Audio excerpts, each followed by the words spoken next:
ಸಾಮಾಜಿಕ ಸವಲತ್ತು. ಸರ್ಕಾರಿ ಇಲಾಖೆಗಳಲ್ಲಿರುವ ಸೇವಾ ಸೌಲಭ್ಯಗಳ ಕುರಿತ ಸರಣಿ ಕಾರ್ಯಕ್ರಮ.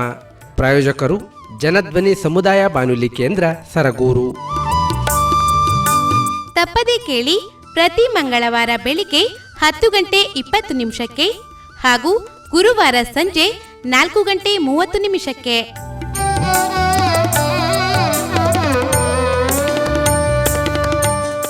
ನೆಚ್ಚಿನ ಜನಧ್ವನಿ ಕೇಳುಗರಿಗೆಲ್ಲ ಸಾಮಾಜಿಕ ಸವಲತ್ತು ಕಾರ್ಯಕ್ರಮಕ್ಕೆ ಪ್ರೀತಿಪೂರ್ವಕ ಸ್ವಾಗತ. ನಾನು ನಿಮ್ಮ ರೇಡಿಯೋ ಗೆಳೆಯ ಶುಭಲಿಂಗ್ ಹ್ಯಾಂಡ್ ಪೋಸ್ಟ್. ಕೇಳುಗರಿ ಇವತ್ತಿನ ಸಾಮಾಜಿಕ ಸವಲತ್ತು ಕಾರ್ಯಕ್ರಮದಲ್ಲಿ ಮೈಸೂರು ಜಿಲ್ಲಾ ಕೌಶಲ್ಯ ಅಭಿವೃದ್ಧಿ ಇಲಾಖೆಯಲ್ಲಿರುವ ಯೋಜನೆಗಳ ಕುರಿತು ಮಾತಾಡಲಿಕ್ಕೆ ನಮ್ಮ ಜೊತೆ ಇದ್ದಾರೆ ಮೈಸೂರು ಜಿಲ್ಲೆಯ ಜಂಟಿ ನಿರ್ದೇಶಕರು ಮತ್ತು ಜಿಲ್ಲಾ ಕೌಶಲ್ಯ ಅಭಿವೃದ್ಧಿ ಅಧಿಕಾರಿಗಳಾದ ಕೆ ನಾರಾಯಣಮೂರ್ತಿರವರು. ಬನ್ನಿ ಅವ್ರನ್ನ ಕಾರ್ಯಕ್ರಮಕ್ಕೆ ಸ್ವಾಗತಿಸೋಣ. ಸರ್, ಕಾರ್ಯಕ್ರಮಕ್ಕೆ ತಮಗೆ ಆತ್ಮೀಯವಾದ ಸ್ವಾಗತ. ಸರ್, ನಮಸ್ಕಾರ. ಸರ್, ನಾವು ಮೊದಲನೇದಾಗಿ ನಾವು ಮಾತಾಡೋದಾದರೆ ಸಾಕಷ್ಟು ಯುವಕರಿಗೆ, ಸಮುದಾಯದಲ್ಲಿ ಇರ್ತಕ್ಕಂಥ ಜನರಿಗೆ ಸೌಲಭ್ಯಗಳನ್ನ ಒದಗಿಸ್ಲಿಕ್ಕೆ, ಅವ್ರನ್ನ ಉದ್ಯೋಗದಾತರನ್ನಾಗಿ ಮಾಡಲಿಕ್ಕೆ, ಉದ್ಯೋಗವನ್ನು ಮಾಡಲಿಕ್ಕೆ ಇಲಾಖೆ ಸಾಕಷ್ಟು ಕೆಲಸ ಕಾರ್ಯಗಳನ್ನ ಮಾಡ್ಕೊಂಡು ಬರ್ತಾ ಇದೆ. ಮೊದಲನೇದಾಗಿ ನಾವು ಮಾತಾಡೋದಾದರೆ ಈ ಕರ್ನಾಟಕ ಕೌಶಲ್ಯ ಇಲಾಖೆಯ ಪ್ರಮುಖವಾದ ಒಂದು ಉದ್ದೇಶ ಏನು ಸರ್? ಸರ್, ಇದು ಕೌಶಲ್ಯಾಭಿವೃದ್ಧಿ, ಉದ್ಯಮಶೀಲತೆ ಮತ್ತು ಜೀವನೋಪಾಯ ಇಲಾಖೆ ಅಂತ. ಇದು 3 ಭಾಗ. ನೀವು ಇದಾಗ ಹೇಳಿದಾಗೆ ಕೌಶಲ್ಯಾಭಿವೃದ್ಧಿ, ಉದ್ಯಮಶೀಲತೆ, ಜೀವನೋಪಾಯ ಇಲಾಖೆ 3 ವಿಂಗ್ ಇದೆ. ಇದರಲ್ಲಿ ಕೌಶಲ್ಯಾಭಿವೃದ್ಧಿ ಇಲಾಖೆ ಮುಖ್ಯ ಉದ್ದೇಶ ಅಂದರೆ, ಫಸ್ಟು ಈಗ ಇಂಡಸ್ಟ್ರೀಸ್ನಲ್ಲಿ ಕೆಲವೊಂದು, ಈಗ ಹುಡುಗ ಕಾಲೇಜಿಂದ ಜ್ಞಾನ ಪಡೆದು ಹೊರಗಡೆ ಬತ್ತು ಅಂದರೆ ಅವನಿಗೆ ಇಂಡಸ್ಟ್ರಿಗೆ ಏನು ಬೇಕಾಗುತ್ತೋ ಅಂತ ಅರ್ಹತೆ ಶಾರ್ಟೇಜ್ ಇರುತ್ತೆ, ಕಡಿಮೆ ಇರುತ್ತೆ.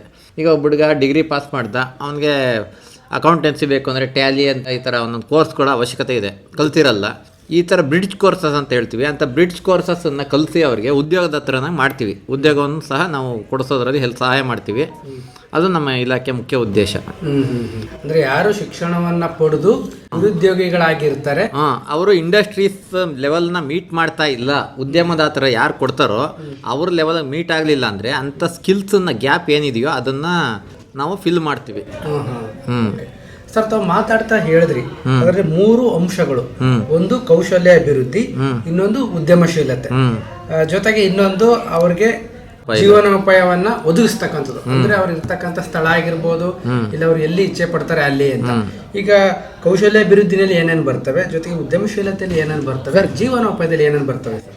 ಸರ್, ಕೌಶಲ್ಯ ಅಭಿವೃದ್ಧಿನಲ್ಲಿ ಸ್ಕಿಲ್ ಟ್ರೈನಿಂಗ್ಸು. ಈಗ ಒಬ್ಬ ಹುಡುಗ ಗ್ರ್ಯಾಜುಯೇಷನ್ ಅಥವಾ ಡಿಪ್ಲೊಮೊ ಏನೋ ತೆಗೆದು ಹೊರಗಡೆ ಬತ್ತು ಅಂದರೆ ಈ ಕಾಲೇಜ್ ಎಜುಕೇಷನಿಂದ ಅವನಿಗೆ ಇಂಡಸ್ಟ್ರೀಸ್ ನೀಡ್ಸ್ ಬೇಕಾದಂಥ ಕೌಶಲ್ಯಗಳನ್ನು ಏನು ಸ್ಕಿಲ್ಸ್ ಟ್ರೈನಿಂಗ್ ಇರುತ್ತೋ ಆ ಲೆವೆಲ್ಗೆ ಮೀಟ್ ಆಗುವಂಥದ್ದು. ಈಗ ರೋಬೋಟಿಕ್ಸ್ ತಂತ್ರಜ್ಞಾನ ಇದೆ, ಈಗ ಅದ್ರ ಬಗ್ಗೆ ಟ್ರೈನಿಂಗ್ ಕೊಡ್ತೀವಿ. ಸಾಫ್ಟ್ವೇರ್ ಟ್ರೈನಿಂಗ್ ಕೊಡ್ತೀವಿ.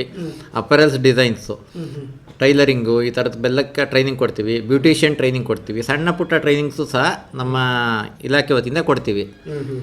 ಆ ಥರ ತರಬೇತಿಗಳನ್ನೆಲ್ಲ ನಾವು ಫ್ರೀಯಾಗಿ ಕೊಡ್ತೀವಿ. ಗೌರ್ಮೆಂಟಿಂದ ಫ್ರೀಯಾಗಿ ಕೊಡುವಂಥದ್ದು ಇದು. ಯಾವುದೇ ದುಡ್ಡು ಕಾಸು ಏನೂ ಇರಲ್ಲ, ಗೌರ್ಮೆಂಟಿಂದ ಫ್ರೀಯಾಗಿ ಕೊಡಿಸ್ತೀವಿ. ಇದನ್ನು ತರಬೇತಿಗಳನ್ನು ಕೊಡಿಸಿ ಆಮೇಲೆ ಆ ತರಬೇತಿದಾರರಿಗೆ ಏನಾಗುತ್ತೆ ಅಂದರೆ, ನಮ್ಮಲ್ಲಿ ಉದ್ಯೋಗ ಮೇಳ ಮಾಡ್ತೀವಿ. ಸ್ಕಿಲ್ ಕನೆಕ್ಟ್ ಪೋರ್ಟಲ್ ಅಂತ ಈಗ ಇಲಾಖೆ ಸಿದ್ಧಪಡಿಸಿದೆ. ಆ ಸ್ಕಿಲ್ ಕನೆಕ್ಟ್ ಪೋರ್ಟಲ್ ಮುಖಾಂತರ ಅವರಿಗೆ ಉದ್ಯೋಗವನ್ನು ಸಹ ಕೊಡಿಸ್ತೀವಿ. ಅಂದರೆ ಯಾವುದೇ ರೀತಿಯ ಕೌಶಲ್ಯ ಇಲ್ಲದೆ ಇರ್ತಕ್ಕಂಥವ್ರಿಗೆ ಕೌಶಲ್ಯವನ್ನು ನಾವು ಕೊಡ್ತೀವಿ. ಅದಕ್ಕೆ ಸೂಕ್ತವಾದ ಒಂದು ಕೌಶಲ್ಯವನ್ನು ಕೊಡಿಸ್ತೀವಿ. ಸ್ಕಿಲ್ ಟ್ರೈನಿಂಗ್ಸ್ ಕೊಟ್ಟು ಅವರಿಗೆ ಉದ್ಯೋಗದ ಹತ್ರ ಮಾಡ್ತೀವಿ. ಓಕೆ ಸರ್, ಕೌಶಲ್ಯದ ಜೊತೆಗೆ ತರಬೇತಿ ಕೊಟ್ಟಾದ್ಮೇಲೆ ತಾವು ಹೇಳ್ದಂಗೆ ಇನ್ನೊಂದು ವಿಭಾಗ ಉದ್ಯಮಶೀಲತೆ. ಇಲ್ಲಿ ಏನೇನು ಬರುತ್ತೆ ಸರ್? ಈ ಉದ್ಯಮಶೀಲತೆ ಅಂದರೆ, ಈಗ ನಮ್ಮ ಯಾರೋ ಒಬ್ರು ಉದ್ಯಮ ಆಗಬೇಕು ಅಂತ, ನಾನೇ ಒಬ್ಬ 10 ಜನಕ್ಕೆ ಉದ್ಯೋಗ ಕೊಡಬೇಕು ಅಂತ ಇರ್ತಾರೆ. ಅವ್ರಿಗೆ ಏನು ಉದ್ಯಮ ಮಾಡಬಹುದು? ಈಗ ಒಂದು ಜಾಗ ಅಂದರೆ ಅವ್ರು ಹೇಳ್ತಾರೆ, ಈಗ ಹೆಗ್ಗಡದೇವನ ಕೋಟೆನಲ್ಲಿ ಅಥವಾ ಸರಗೂರಿನಲ್ಲಿ ಇಂಥ ಉದ್ಯಮ ಮಾಡಿದ್ರೆ ಒಳ್ಳೇದಾಗುತ್ತೆ. ಸರ್ವೆ ಮಾಡಿರ್ತಾರೆ ನಮ್ಮಲ್ಲಿ ಇಲಾಖೆಯವರು. ಆ ಸರ್ವೆ ಪ್ರಕಾರ ಇಂಥ ಉದ್ಯಮ ಮಾಡ್ಬೋದು. ಈಗ ಹೋಟೆಲ್ ಇಂಡಸ್ಟ್ರಿ ಇರ್ತಾರೆ, ಹೋಟೆಲ್ಗೆ ಇಡ್ಬೇಕಾದ್ರೆ ಗೊತ್ತಾಗುತ್ತಲ್ವ ಇಂಥ ಬಿಸ್ನೆಸ್ ಪ್ಲೇಸು ಅದೆಲ್ಲ ಸೆಲೆಕ್ಟ್ ಮಾಡ್ತಾರಲ್ಲ. ಅದೇ ರೀತಿ ಯಾವ ಥರ ಪ್ರಾಜೆಕ್ಟ್ ಎಸ್ಟಿಮೇಟ್ ಮಾಡೋದು ಹೋಟೆಲ್ ಉದ್ಯಮಕ್ಕೆ, ಯಾವ ರೀತಿ ರಿಸೋರ್ಸನ್ನು ಇದು ಮಾಡುವಂಥದ್ದು, ಅದನ್ನು ತರಬೇತಿಯನ್ನು ಕೊಡ್ತೀವಿ. 3 ತಿಂಗಳವರೆಗೂ ತರಬೇತಿ ಇದೆ. 3 ವಾರದಿಂದ 3 ತಿಂಗಳವರೆಗೂ ತರಬೇತಿ ಕೊಡ್ತೀವಿ, ಸರ್ಟಿಫಿಕೇಟ್ ಕೊಡ್ತೀವಿ. ಆ ಸರ್ಟಿಫಿಕೇಟ್ನಿಂದ 25ರಿಂದ 50 ಲಕ್ಷದವರೆಗೂ ನಿಮಗೆ ಸಾಲ ಸೌಲಭ್ಯ ಕೊಡುತ್ತೆ. ಸಬ್ಸಿಡಿ ಸಾಲ ಸೌಲಭ್ಯ ಸಿಗುತ್ತೆ ನಿಮಗೆ. 50 ಲಕ್ಷದವರೆಗೂ ನೀವು ಉದ್ಯಮಗಳನ್ನ ನಡೆಸ್ಬೋದು. ದೊಡ್ಡ ಉದ್ಯಮಿನೇ ಆಗ್ಬೋದು. 6 ಜನಕ್ಕೆ ಕೆಲಸನೂ ಕೊಡ್ಬೋದು ನೀವು. ಅದು ಸಹ ನಾವು ಕೊಡ್ತೀವಿ. ಅದು ಉದ್ಯಮಶೀಲತೆ. ಈ ಉದ್ಯಮಶೀಲತೆಗೆ ತಾವು ಹೇಳ್ದಂಗೆ ಸರ್, 25 ಲಕ್ಷದಿಂದ 50 ಲಕ್ಷದವರೆಗೆ ನಾವು ಸಾಲವನ್ನು ಕೊಡ್ತೀವಿ ಅಂತ ತಾವು ಹೇಳಿದ್ರಿ. ಇದು ಯಾವ ಆಧಾರದ ಮೇಲೆ ಸಾಲವನ್ನು? Depends on project. ಈಗ ಯಾರೋ ಒಬ್ರು ಪ್ರಾಜೆಕ್ಟ್ ಇರ್ತಾರೆ, ಹೋಟೆಲ್ಲು ಅವ್ರದ್ದು ಒಂದು ಹೋಟೆಲ್ ಅಂದರೆ ಒಂದು 25 ಲಕ್ಷದವರೆಗೂ ಇರುತ್ತೆ. ಇನ್ನೆಲ್ಲ ದೊಡ್ಡ ಇಂಡಸ್ಟ್ರಿ ಇಡ್ತಾರೆ, 50 ಲಕ್ಷದವರೆಗೂ ಇರುತ್ತೆ ಕೆಲವೊಂದು. ಅಲ್ಲಿವರೆಗೂ ನಮ್ಮಲ್ಲಿ ಪ್ರಾವಿಧಾನ್ಸ್ ಇದೆ, ಕೊಡಿಸ್ತೀವಿ. ಅಂದ್ರೆ ಕೌಶಲ್ಯ ನೀಡಿದ ಮೇಲೆ ಕೌಶಲ್ಯ ಸ್ಕಿಲ್ ಟ್ರೈನಿಂಗ್ ಕೊಡ್ತೀವಿ. ಆಮೇಲೆ ಅವ್ರನ್ನ ಉದ್ಯಮಶೀಲತೆ ಮಾಡುವಂಥದ್ದನ್ನ ರಿಪೋರ್ಟನ್ನು ರೆಡಿ ಮಾಡಿಸ್ತೀವಿ. ಅವರು ಉದ್ಯಮಶೀಲತೆ ಮಾಡಿಸೋ ಕೆಪಾಸಿಟಿ ಅಂದಮೇಲೆ ಸರ್ಟಿಫಿಕೇಟ್ ಕೊಡ್ತೀವಿ ಅವ್ರಿಗೆ. ಆ ಸರ್ಟಿಫಿಕೇಟನ್ನು ತೋರಿಸಿದ್ರೆ ಸಾಕು, ಬ್ಯಾಂಕ್ನವರೇ ಕೊಡ್ತಾರೆ, ಅದನ್ನು ದುಡ್ಡೇ ಕೊಡ್ತಾರೆ ಅವರು. ಸಬ್ಸಿಡಿ ದುಡ್ಡುಗಳನ್ನ ಕೊಡ್ತಾರೆ. ಕೆಲವೊಂದು ಯೋಜನೆಗಳಿದೆ, ಸ್ಟೇಟ್ ಗೌರ್ಮೆಂಟು ಸೆಂಟ್ರಲ್ ಗೌರ್ಮೆಂಟ್ ಯೋಜನೆಗಳಿದೆ, ಅದ್ರ ಮುಖಾಂತರ ಸಬ್ಸಿಡಿ ಲೋನ್ಗಳೆಲ್ಲ ಸಿಗುತ್ತೆ. 50 ಲಕ್ಷದವರೆಗೂ ಅವ್ರಿಗೆ ಸಿಗುತ್ತೆ. ಅದರಿಂದ ಅವ್ರು ಒಳ್ಳೆ ಉದ್ಯಮಿ ಆಗ್ಬೋದು. ಸರ್, ಈಗ ಉದ್ಯಮಶೀಲತೆಯಲ್ಲಿ ಬಂದಾಗ ಯಾವ್ಯಾವ ತರದ ಉದ್ಯಮಶೀಲತೆ ಇದೆ ಸರ್ ಇಲಾಖೆನಲ್ಲಿ? ಅವರವರ ಇದ್ರ ಮೇಲೆ ಈಗ ಇಲ್ಲಿಗೆ ಈ ಕೆಲವೊಂದು ಸಾಫ್ಟ್ವೇರ್ ಇಂಡಸ್ಟ್ರೀಸ್ ಮಾಡ್ತಾ ಇದ್ದಾರೆ, ವೆಬ್ ಡಿಸೈನ್ ಈ ಥರದ್ದೆಲ್ಲ ಮಾಡ್ತಾ ಇದ್ದಾರೆ. ವೆಬ್ ಡಿಸೈನ್ಸ್ ಇಲ್ಲ, ಕೆಲವೊಂದು ಜನ ಒಬ್ರು ವೆಬ್ ಡಿಸೈನ್ ಮಾಡ್ತಾ ಇದ್ದಾರೆ. ಅದನ್ನು ತುಂಬ ಕೋಟಿಗಟ್ಟಲೆ ಸಂಪಾದನೆ ಮಾಡಿದ್ದಾರೆ ಅವರು. ಮಾಡ್ಬೋದು ಅವೆಲ್ಲ, ಯಾಕೆಂದ್ರೆ ಬೇಡಿಕೆ ಈಗ ಪ್ರಚಲಿತವಾಗಿ ಏನೇನು ಬೇಡಿಕೆ ಇದೆಯೋ ಅದಕ್ಕೆ ಸಂಬಂಧಪಟ್ಟ ತರಬೇತಿಗಳನ್ನು ನೀಡಿ ಅವರಿಗೆ ಉದ್ಯಮಶೀಲತೆ ಮಾಡ್ತಿದ್ವಿ. ಅವ್ರ ಇಚ್ಛೆ ಪಟ್ಟಂತೆ. ಈಗ ನಾನು ಇಂಥ ಮಾಡ್ತಿದ್ದೆ, ಹೋಟೆಲ್ ಉದ್ಯಮ ಬರ್ತಾರೆ. ಈಗ ಹೋಟೆಲ್ ಉದ್ಯಮ ಬಂತು ಅಂದ್ರೆ ಅವ್ರ ಹೋಟೆಲ್ ಕ್ಯಾಟ್ರಿಂಗ್ ಟ್ರೈನಿಂಗ್ ಇರುತ್ತೆ, ಅದುವೇ ಟ್ರೈನಿಂಗ್ ಮಾಡ್ಬೋದು. ಆಮೇಲೆ ಉದ್ಯಮಕ್ಕೆ ಹೊರಡ್ಬೋದು, ತಗೋಬಹುದು. ಅಂದ್ರೆ ಅವರ ಸ್ಥಳದಲ್ಲಿ ಯಾವ ರೀತಿಯ ಬಿಸಿನೆಸ್ ಆಗುತ್ತೆ, ಅದು ಆಗ್ಲಿಲ್ಲ ಅಂದ್ರೆ ಬೇರೆ ಸ್ಥಳಕ್ಕೆ ಹೋಗ್ಬೇಕಾದ್ರೆ ಗೈಡೆನ್ಸ್ ಕೊಡ್ತಾರೆ. ಇಂಥ ಕಡೆ ಮಾಡಿ ಹೀಗಾಗುತ್ತೆ, ಇಂಥ ಪ್ರಾಫಿಟ್ ಓರಿಯೆಂಟೆಡ್ ಇದೆ, ಅಲ್ಲಿ ಇಂಥ ಬಿಸ್ನೆಸ್ ಹೆಲ್ಪ್ ಆಗುತ್ತೆ ಅನ್ನೋದು ನಮ್ಮಲ್ಲಿ ಗೈಡೆನ್ಸ್ ಮಾಡ್ತಾರೆ. ಗೈಡೆನ್ಸ್ ಮಾಡಿ ತರಬೇತಿ ಕೊಟ್ಟು ಅವ್ರಿಗೆ ಲೋನ್ ಕೊಡಿಸ್ತಾರೆ, ಮಾಡಿಸ್ತಾರೆ. ಸರ್, ಈಗ ಜೀವನೋಪಾಯದಲ್ಲಿ ಬಂದಾಗ ಏನೆಲ್ಲ ಚಟುವಟಿಕೆಗಳು ಈಗ ಆಗ್ತಾ ಇದೆ? ಈಗ ಜೀವನೋಪಾಯ ಇಲಾಖೆನಲ್ಲಿ ಅಂದ್ರೆ ಅದು ಮೇಯ್ನು ಈಗ ಅತಿ ಬಡತನ BPL ಕಾರ್ಡ್ ಹೋಲ್ಡ್ರಿಗೆ ಮೇಯ್ನು ಅದು ಬರೋದಂಥದ್ದು. Not APL, BPL card holder ಆಗಿರಬೇಕು ಫಸ್ಟ್ ಪರ್ಸನ್. ಎಜುಕೇಷನ್ ಪೀಪಲ್ಸ್ ಬಗ್ಗೆ ಇದುವರೆಗೆ ಮಾತಾಡಿದ್ದೀವಿ. ಈಗ ಹಳ್ಳಿ ಕಡೆ ಅಥವಾ ಸಿಟಿನೇ ಆಗ್ಬೋದು, ತೀರಾ ಬಡವರು ಇರ್ತಾರೆ, ನಿರ್ಗತಿಕರು. ಅವನು ನಾನು ಏನಾರು ಒಂದು ಉದ್ಯೋಗ ಮಾಡಬೇಕು, ಏನು ಮಾಡೋದು ಅಂತ ಬರ್ತಾನೆ. ಅವನು ಓದಿರಲ್ಲ, ತೀರಾ ಏನೋ ಒಂದು 5-6ನೇ ಕ್ಲಾಸ್ ಅವನ ಆವಾಗ ಪರಿಸ್ಥಿತಿ ತಕ್ಕಂಗೆ ಓದಿರ್ತಾನೆ, ಮುಂದಕ್ಕೆ ಓದೋಕ್ಕಾಗಲ್ಲ. ಅಂಥ ಪರಿಸ್ಥಿತಿ ಏನು ಮಾಡ್ಬೋದು ಅನ್ನೋದ್ರೆ ಅವ್ನು ನಮ್ಮ ಇಲಾಖೆ ಸಂಪರ್ಕಿಸಿದ್ರೆ ಅವನಿಗೆ ಮೊದಲನೇ ಹಂತದಲ್ಲಿ PM ಸ್ವನಿಧಿ ಅಂತ ಒಂದು ಸ್ಕೀಮ್ ಇದೆ. ಅದು PM ಸ್ವನಿಧಿ ಅಂತ. ಆ ಸ್ಕೀಮಲ್ಲಿ ಏನು ಅಂದರೆ ಅಲ್ಲಿ ನಮ್ಮ ಇಲಾಖೆನಲ್ಲ, ELB ಅರ್ಬನ್ ಲೋಕಲ್ ಬಾಡೀಸ್ ಇರುತ್ತೆ, ಮುನ್ಸಿಪಾಲ್ಟಿ ಚೀಫ್ ಆಫೀಸರ್ ಕಾಂಟ್ಯಾಕ್ಟ್ ಮಾಡ್ಬೋದು. ಮುನ್ಸಿಪಾಲ್ಟಿನಲ್ಲಿ ಅಫಿಷಿಯಲ್ಸ್ ಇರುತ್ತೆ, ಅವ್ರು ಕಾಂಟ್ಯಾಕ್ಟ್ ಮಾಡ್ಬೋದು. PM ಸ್ವನಿಧಿ ಯೋಜನೆ ಅಡಿ ಸಹಾಯ ಮಾಡಬೇಕು ಅಂತ ಕೇಳಿದ್ರೆ ಅವ್ರು ಮಾಡಿಕೊಡ್ತಾರೆ. ಅಲ್ಲಿ ಹೋದ್ರೆ ಸಾಕು, ಆಧಾರ್ ಕಾರ್ಡ್ ತೊಗೊಂಡು ಹೋದ್ರೆ ಸಾಕು, ಇನ್ನೇನು ಬೇಕಾಗಿಲ್ಲ. ಅವ್ರು ಜಸ್ಟ್ ಅವರ ಒಂದು Aadhaar card, family Aadhaar card ಇರುತ್ತಲ್ಲ, ಅದು ತೊಗೊಂಡು ಹೋದ್ರೆ ಸಾಕು. ಅವರು ಏನು without any surety, without any ಯಾವುದೇ ಇಂಟ್ರೆಸ್ಟ್ ಇಲ್ದೇ 10,000 ರೂಪಾಯಿ ದುಡ್ಡು ಕೊಡ್ತಾರೆ. ಇಮಿಡಿಯೇಟಾಗಿ 10,000 ಅಕೌಂಟ್ಗೆ ಹಾಕ್ತಾರೆ ಅವರು. 10,000 ಹಾಕಿದ ತಕ್ಷಣ ಅವ್ರು ಏನು ಮಾಡ್ಬೋದು, ಅವ್ರಿಗೊಂದು ಜಾಗನೂ ಕೊಡ್ತಾರೆ. ನೋಡಿದಪ್ಪ, ಇಲ್ಲಿ ಬಿಸ್ನೆಸ್ ಮಾಡೋ 10,000 ರೂಪಾಯಿಗೆ ಒಂದು ಸೊಪ್ಪಿನ ಅಂಗಡಿನೋ ತರಕಾರಿ ಅಂಗಡಿನೋ ಇಡು ಅಂತ ವೆಂಡಿಂಗ್ ಝೋನ್ ಅಂತ ಅದಕ್ಕೆ ಹೆಸರು.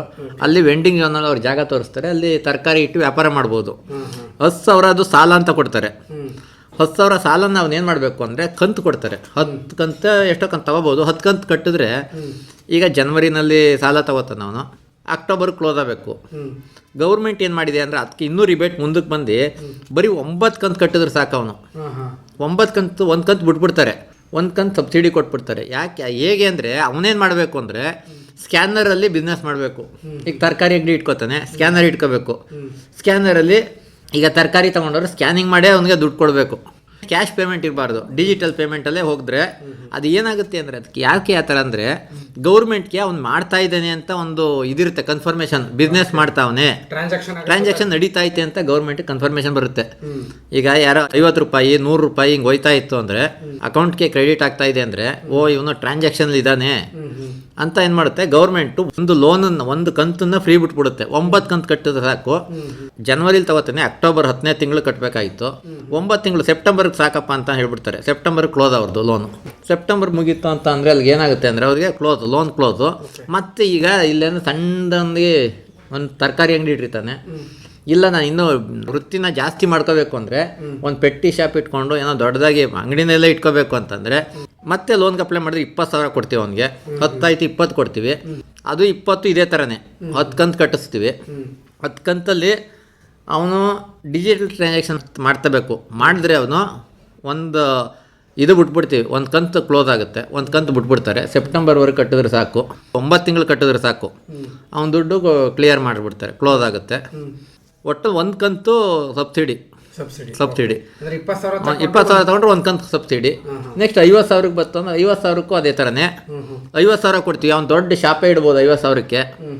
ದೊಡ್ಡ ಶಾಪ್ ಅಂದರೆ ಪೆಟ್ಟಿಗೆನಲ್ಲಿ ಈಗ ಎಲ್ಲ ತರಕಾರಿ ಹಣ್ಣು ಫ್ರೂಟ್ ಸ್ಟಾಪ್ ಇದೆಯಲ್ಲ ಆ ಥರ ಇಟ್ಕೋಬೋದು, ಅಥವಾ ಒಂದು ಬಾಡಿಗೆ ತೊಗೊಂಡೇ ಇಟ್ಕೋಬೋದು, ಏನು ತೊಂದರೆ ಇಲ್ಲ. ಆ ಥರ ಮಾಡ್ಕೊಂಡು ಒಂದು ಬಿಸ್ನೆಸ್ಸನ್ನು ಇಂಪ್ರೂವ್ ಮಾಡ್ಕೋಬೋದು. ಇದು ಜೀವನೋಪಾಯ ಇಲಾಖೆಗೆ ಬರುತ್ತೆ. ಅದಲ್ಲದೆ ಜೀವನೋಪಾಯ ಇಲಾಖೆಯಲ್ಲಿ ಏನಂದರೆ ಸಂಘ, ಈಗ ಮೈಸೂರು ಜಿಲ್ಲೆ 300 ಸಂಘಗಳಿದ್ದಾವೆ, ಸ್ತ್ರೀ ಶಕ್ತಿ ಸಂಘ. ಈಗ ಜಿಲ್ಲೆನಲ್ಲಿ 300 ಸಂಘಗಳಿದ್ದಾವೆ. ಸ್ವಸಹಾಯ ಸಂಘ ಅಂತ ಇದಕ್ಕೆ ಹೆಸರು. ಅದೇನಂದ್ರೆ ಅವೆಲ್ಲ ಬರುತ್ತೆ ನಮಗೆ. ಅಲ್ಲೇನಂದ್ರೆ ಅವ್ರಿಗೆ ಈಗ ಯಾರೋ ಒಬ್ರು ಹೆಣ್ಮಗಳು ಈಗ ನೋಡ್ತಿರ್ತೀರಿ ನೀವು ಹಳ್ಳಿ ಕಡೆ, ಮದುವೆ ಮಾಡಿ ಕಳಿಸ್ಬಿಡ್ತಾರೆ. ಅಯ್ಯೋ ಸಾಕಪ್ಪ ಮದುವೆ ಮಾಡಿ ಕಳಿಸ್ಬಿಡೋಣ ಮನೆಗೆ ಅಂತ ಅಂದ್ಬಿಟ್ಟು ಕಳಿಸ್ಬಿಡ್ತಾರೆ. ಅವಳು ಏನಾಗುತ್ತೆ ಅಂದರೆ ಏನೋ ಒಂದು ಡಿಗ್ರಿನ ಏನೋ ಫಸ್ಟ್ ಇಯರ್ ಸೆಕೆಂಡ್ ಇಯರ್ ಓದ್ತಿರ್ತಾಳೆ, ಹೋಗ್ಬಿಡ್ತಾಳೆ ಮದುವೆ ಮಾಡಿಕೊಂಡು. ಅವಳಿಗೆ ಜೀವನದಲ್ಲಿ ಏನು ಮುಂದೆ ಮಾಡಬೇಕು ಅನ್ನೋದೇ ಗೊತ್ತಾಗಲ್ಲ, ಚಾನ್ಸಸ್ ಸಿಗಲ್ಲ. ಆಗ ಅವಳು ಏನು ಮಾಡ್ತಾಳೆ ಅಂದರೆ ಆಗ ಅಂಥವ್ರಿಗೆ ಹೆಲ್ಪ್ ಆಗುತ್ತೀವೆಲ್ಲ. ಏನು ಗೊತ್ತಾ, ಮುಂದೆ ಅವರು ಉದ್ಯಮಿಗಳು ಮುಂದೆ ಬರ್ತೀವಿ ನಾವು ಹೆಂಗಸರು ಅನ್ನೋದಕ್ಕೆ. ಏನು ಅವ್ರಿಗೆ ಗೌರ್ಮೆಂಟಿಂದ ಏನು ಮಾಡ್ತೀವಿ ಅಂದರೆ ಸಂಘ ಮಾಡ್ತಾರೆ. ನಮ್ಮಲ್ಲೇ ಅಲ್ಲಿ ಇವರಿರ್ತಾರೆ CRP ಅಂತ, ಸಮುದಾಯ ಸಂಘಟನಾ ವ್ಯಕ್ತಿ ಅಂತ. ಅವ್ರು ಬರ್ತಾರೆ, ಅವ್ರ ಹತ್ರಕ್ಕೆ ಬರ್ತಾರೆ, ಅವ್ರ ಮನೆ ಅಂದರೆ ಅವರ ಏರಿಯಾಕ್ಕೆ ಬಂದಾಗ ಅವ್ರನ್ನ ಒಂದು ಸಂಘ ಕಟ್ಟಿಸ್ತಾರೆ. ಅವ್ರನ್ನ ಒಂದು 10 ಜನ ಮಾಡಿ ನಮ್ಮ ರೆಪ್ರೆಸೆಂಟೇಟಿವ್ ಬರ್ತಾರೆ. ಸಂಘ ಒಂದು ಫಾರ್ಮೇಷನ್ ಮಾಡ್ತಾರೆ, ಒಂದು ಸ್ವಸಹಾಯ ಸಂಘನ. ಆ ಸ್ವಸಹಾಯ ಸಂಘ ಫಾರ್ಮೇಷನ್ ಮಾಡಿ ಅದಕ್ಕೆ ಗೌರ್ಮೆಂಟ್ ಇನ್ನೇನು ಮಾಡ್ತಾನೆ ಅಂದರೆ 2 ರಿಂದ 8 ಲಕ್ಷ ದುಡ್ಡು ಕೊಡ್ತಾರೆ. ಫಸ್ಟು 50,000 ಕೊಡ್ತಿಬಿಡ್ತೀವಿ ನಾವು. 50,000 ದುಡ್ಡು ಕೊಡ್ತೀವಿ ಅವ್ರಿಗೆ ಸಂಘಕ್ಕೆ. 50,000 ಸೀಡ್ ಮನಿ ಅಂತ. 10 ಜನ ಇರ್ತಾರೆ ಅವರು. ಆ 50,000 ಸೀಡ್ ಮನಿ ಅಂದರೆ ಒಂದು 6 ತಿಂಗಳು ನೋಡ್ತೀವಿ ಅವ್ರನ್ನ. ಅದನ್ನು 6 ತಿಂಗಳಲ್ಲಿ ಅವ್ರೇನು ಮಾಡ್ತಾರೆ ಅಂದರೆ ಅವರವರಲ್ಲೇ ಒಂದು ದುಡ್ಡಿಗೆ ಇಂಟ್ರೆಸ್ಟ್ಗೆ ಡೆವಲಪ್ ಮಾಡ್ತಾರೆ. ಅದನ್ನು ಉಳಿತಾಯ ಕಟ್ಟಬೇಕಾ ಸರ್ ಅವರು? ಉಳಿತಾಯ ಕಟ್ಟಬೇಕಾ ಸಂಘ ಸೇರ್ಕೊಂಡ್ಮೇಲೆ? ಅವ್ರೇನು ದುಡ್ಡು ಕಟ್ಟಂಗಿಲ್ಲ, ಗೌರ್ಮೆಂಟೇ ಕೊಟ್ಬಿಡುತ್ತೆ. 50,000 ಕೊಡುತ್ತೆ. 50,000ದಲ್ಲಿ ಅವ್ರೇನು ಮಾಡ್ತಾರೆ, ಒಂದು 4-5 ಜನ ಯಾರು ಎಮರ್ಜೆನ್ಸಿ ಇದ್ದಾರೋ ಒಂದು 10,000 ಹಚ್ಕೋತಾರೆ. ಕೊಡ್ಬೇಕಾದ್ರೆ 100 ರೂಪಾಯಿ ಸೇರಿಸ್ಕೊಟ್ಬಿಡ್ತಾರೆ. 2% ಲೆಕ್ಕ. ಅದು 2%ಗೆ ಇಂಟ್ರೆಸ್ಟ್ ಒಳಗೆ ಕೊಡ್ಬೋದು.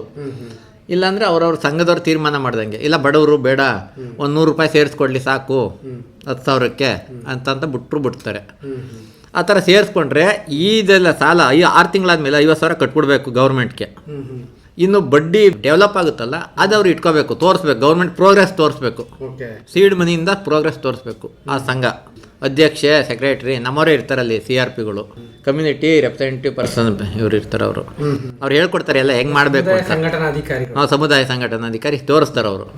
ಅವರೆಲ್ಲ ಹೆಂಗೆ ಮಾಡಬೇಕು ಅಂತ ಹೇಳ್ತಾರೆ ಅವರು.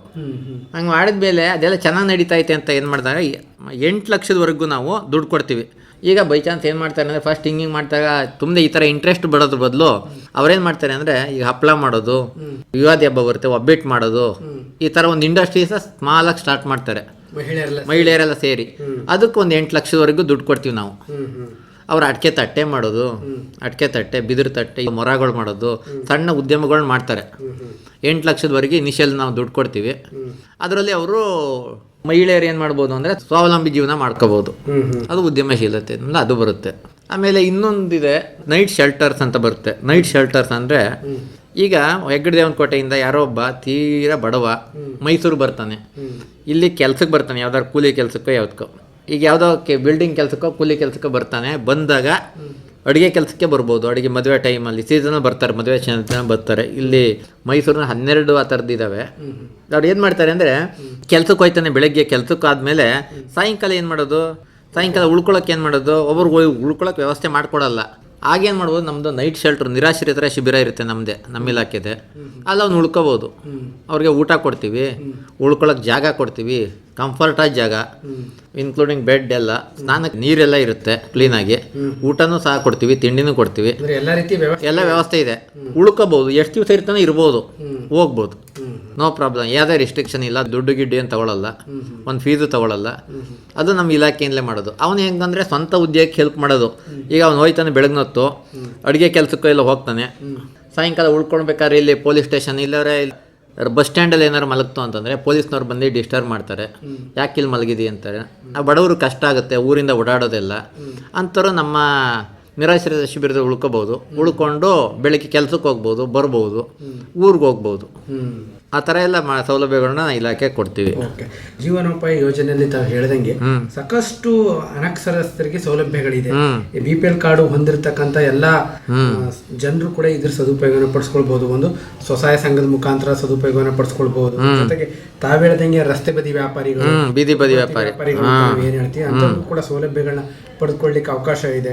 ಜೊತೆಗೆ ಒಂದ್ ಕಡೆಯಿಂದ ಒಂದ್ ಕಡೆ ಹೋಗಿ ವಲಸೆ ಹೋಗಿ ಅಲ್ಲಿ ಕೆಲಸ ಮಾಡ್ತಾನೆ ಅಂದ್ರೆ ಅಲ್ಲಿ ಉಳಿದುಕೊಳ್ಳಿಕ್ಕೆ ವ್ಯವಸ್ಥೆ ಇದೆ, ಅದು ಇದು ಮಾಡ್ಕೊಡ್ತೀವಿ ಅಂತ ತಾವು ಹೇಳಿದ್ರಿ ಸರ್.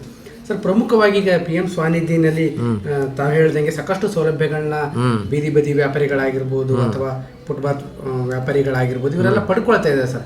ಇವ್ರಿಗೆ ಒಂದು ಗುರುತಿನ ಚೀಟಿನೂ ಕೂಡ ಕೊಡ್ತೀವಿ.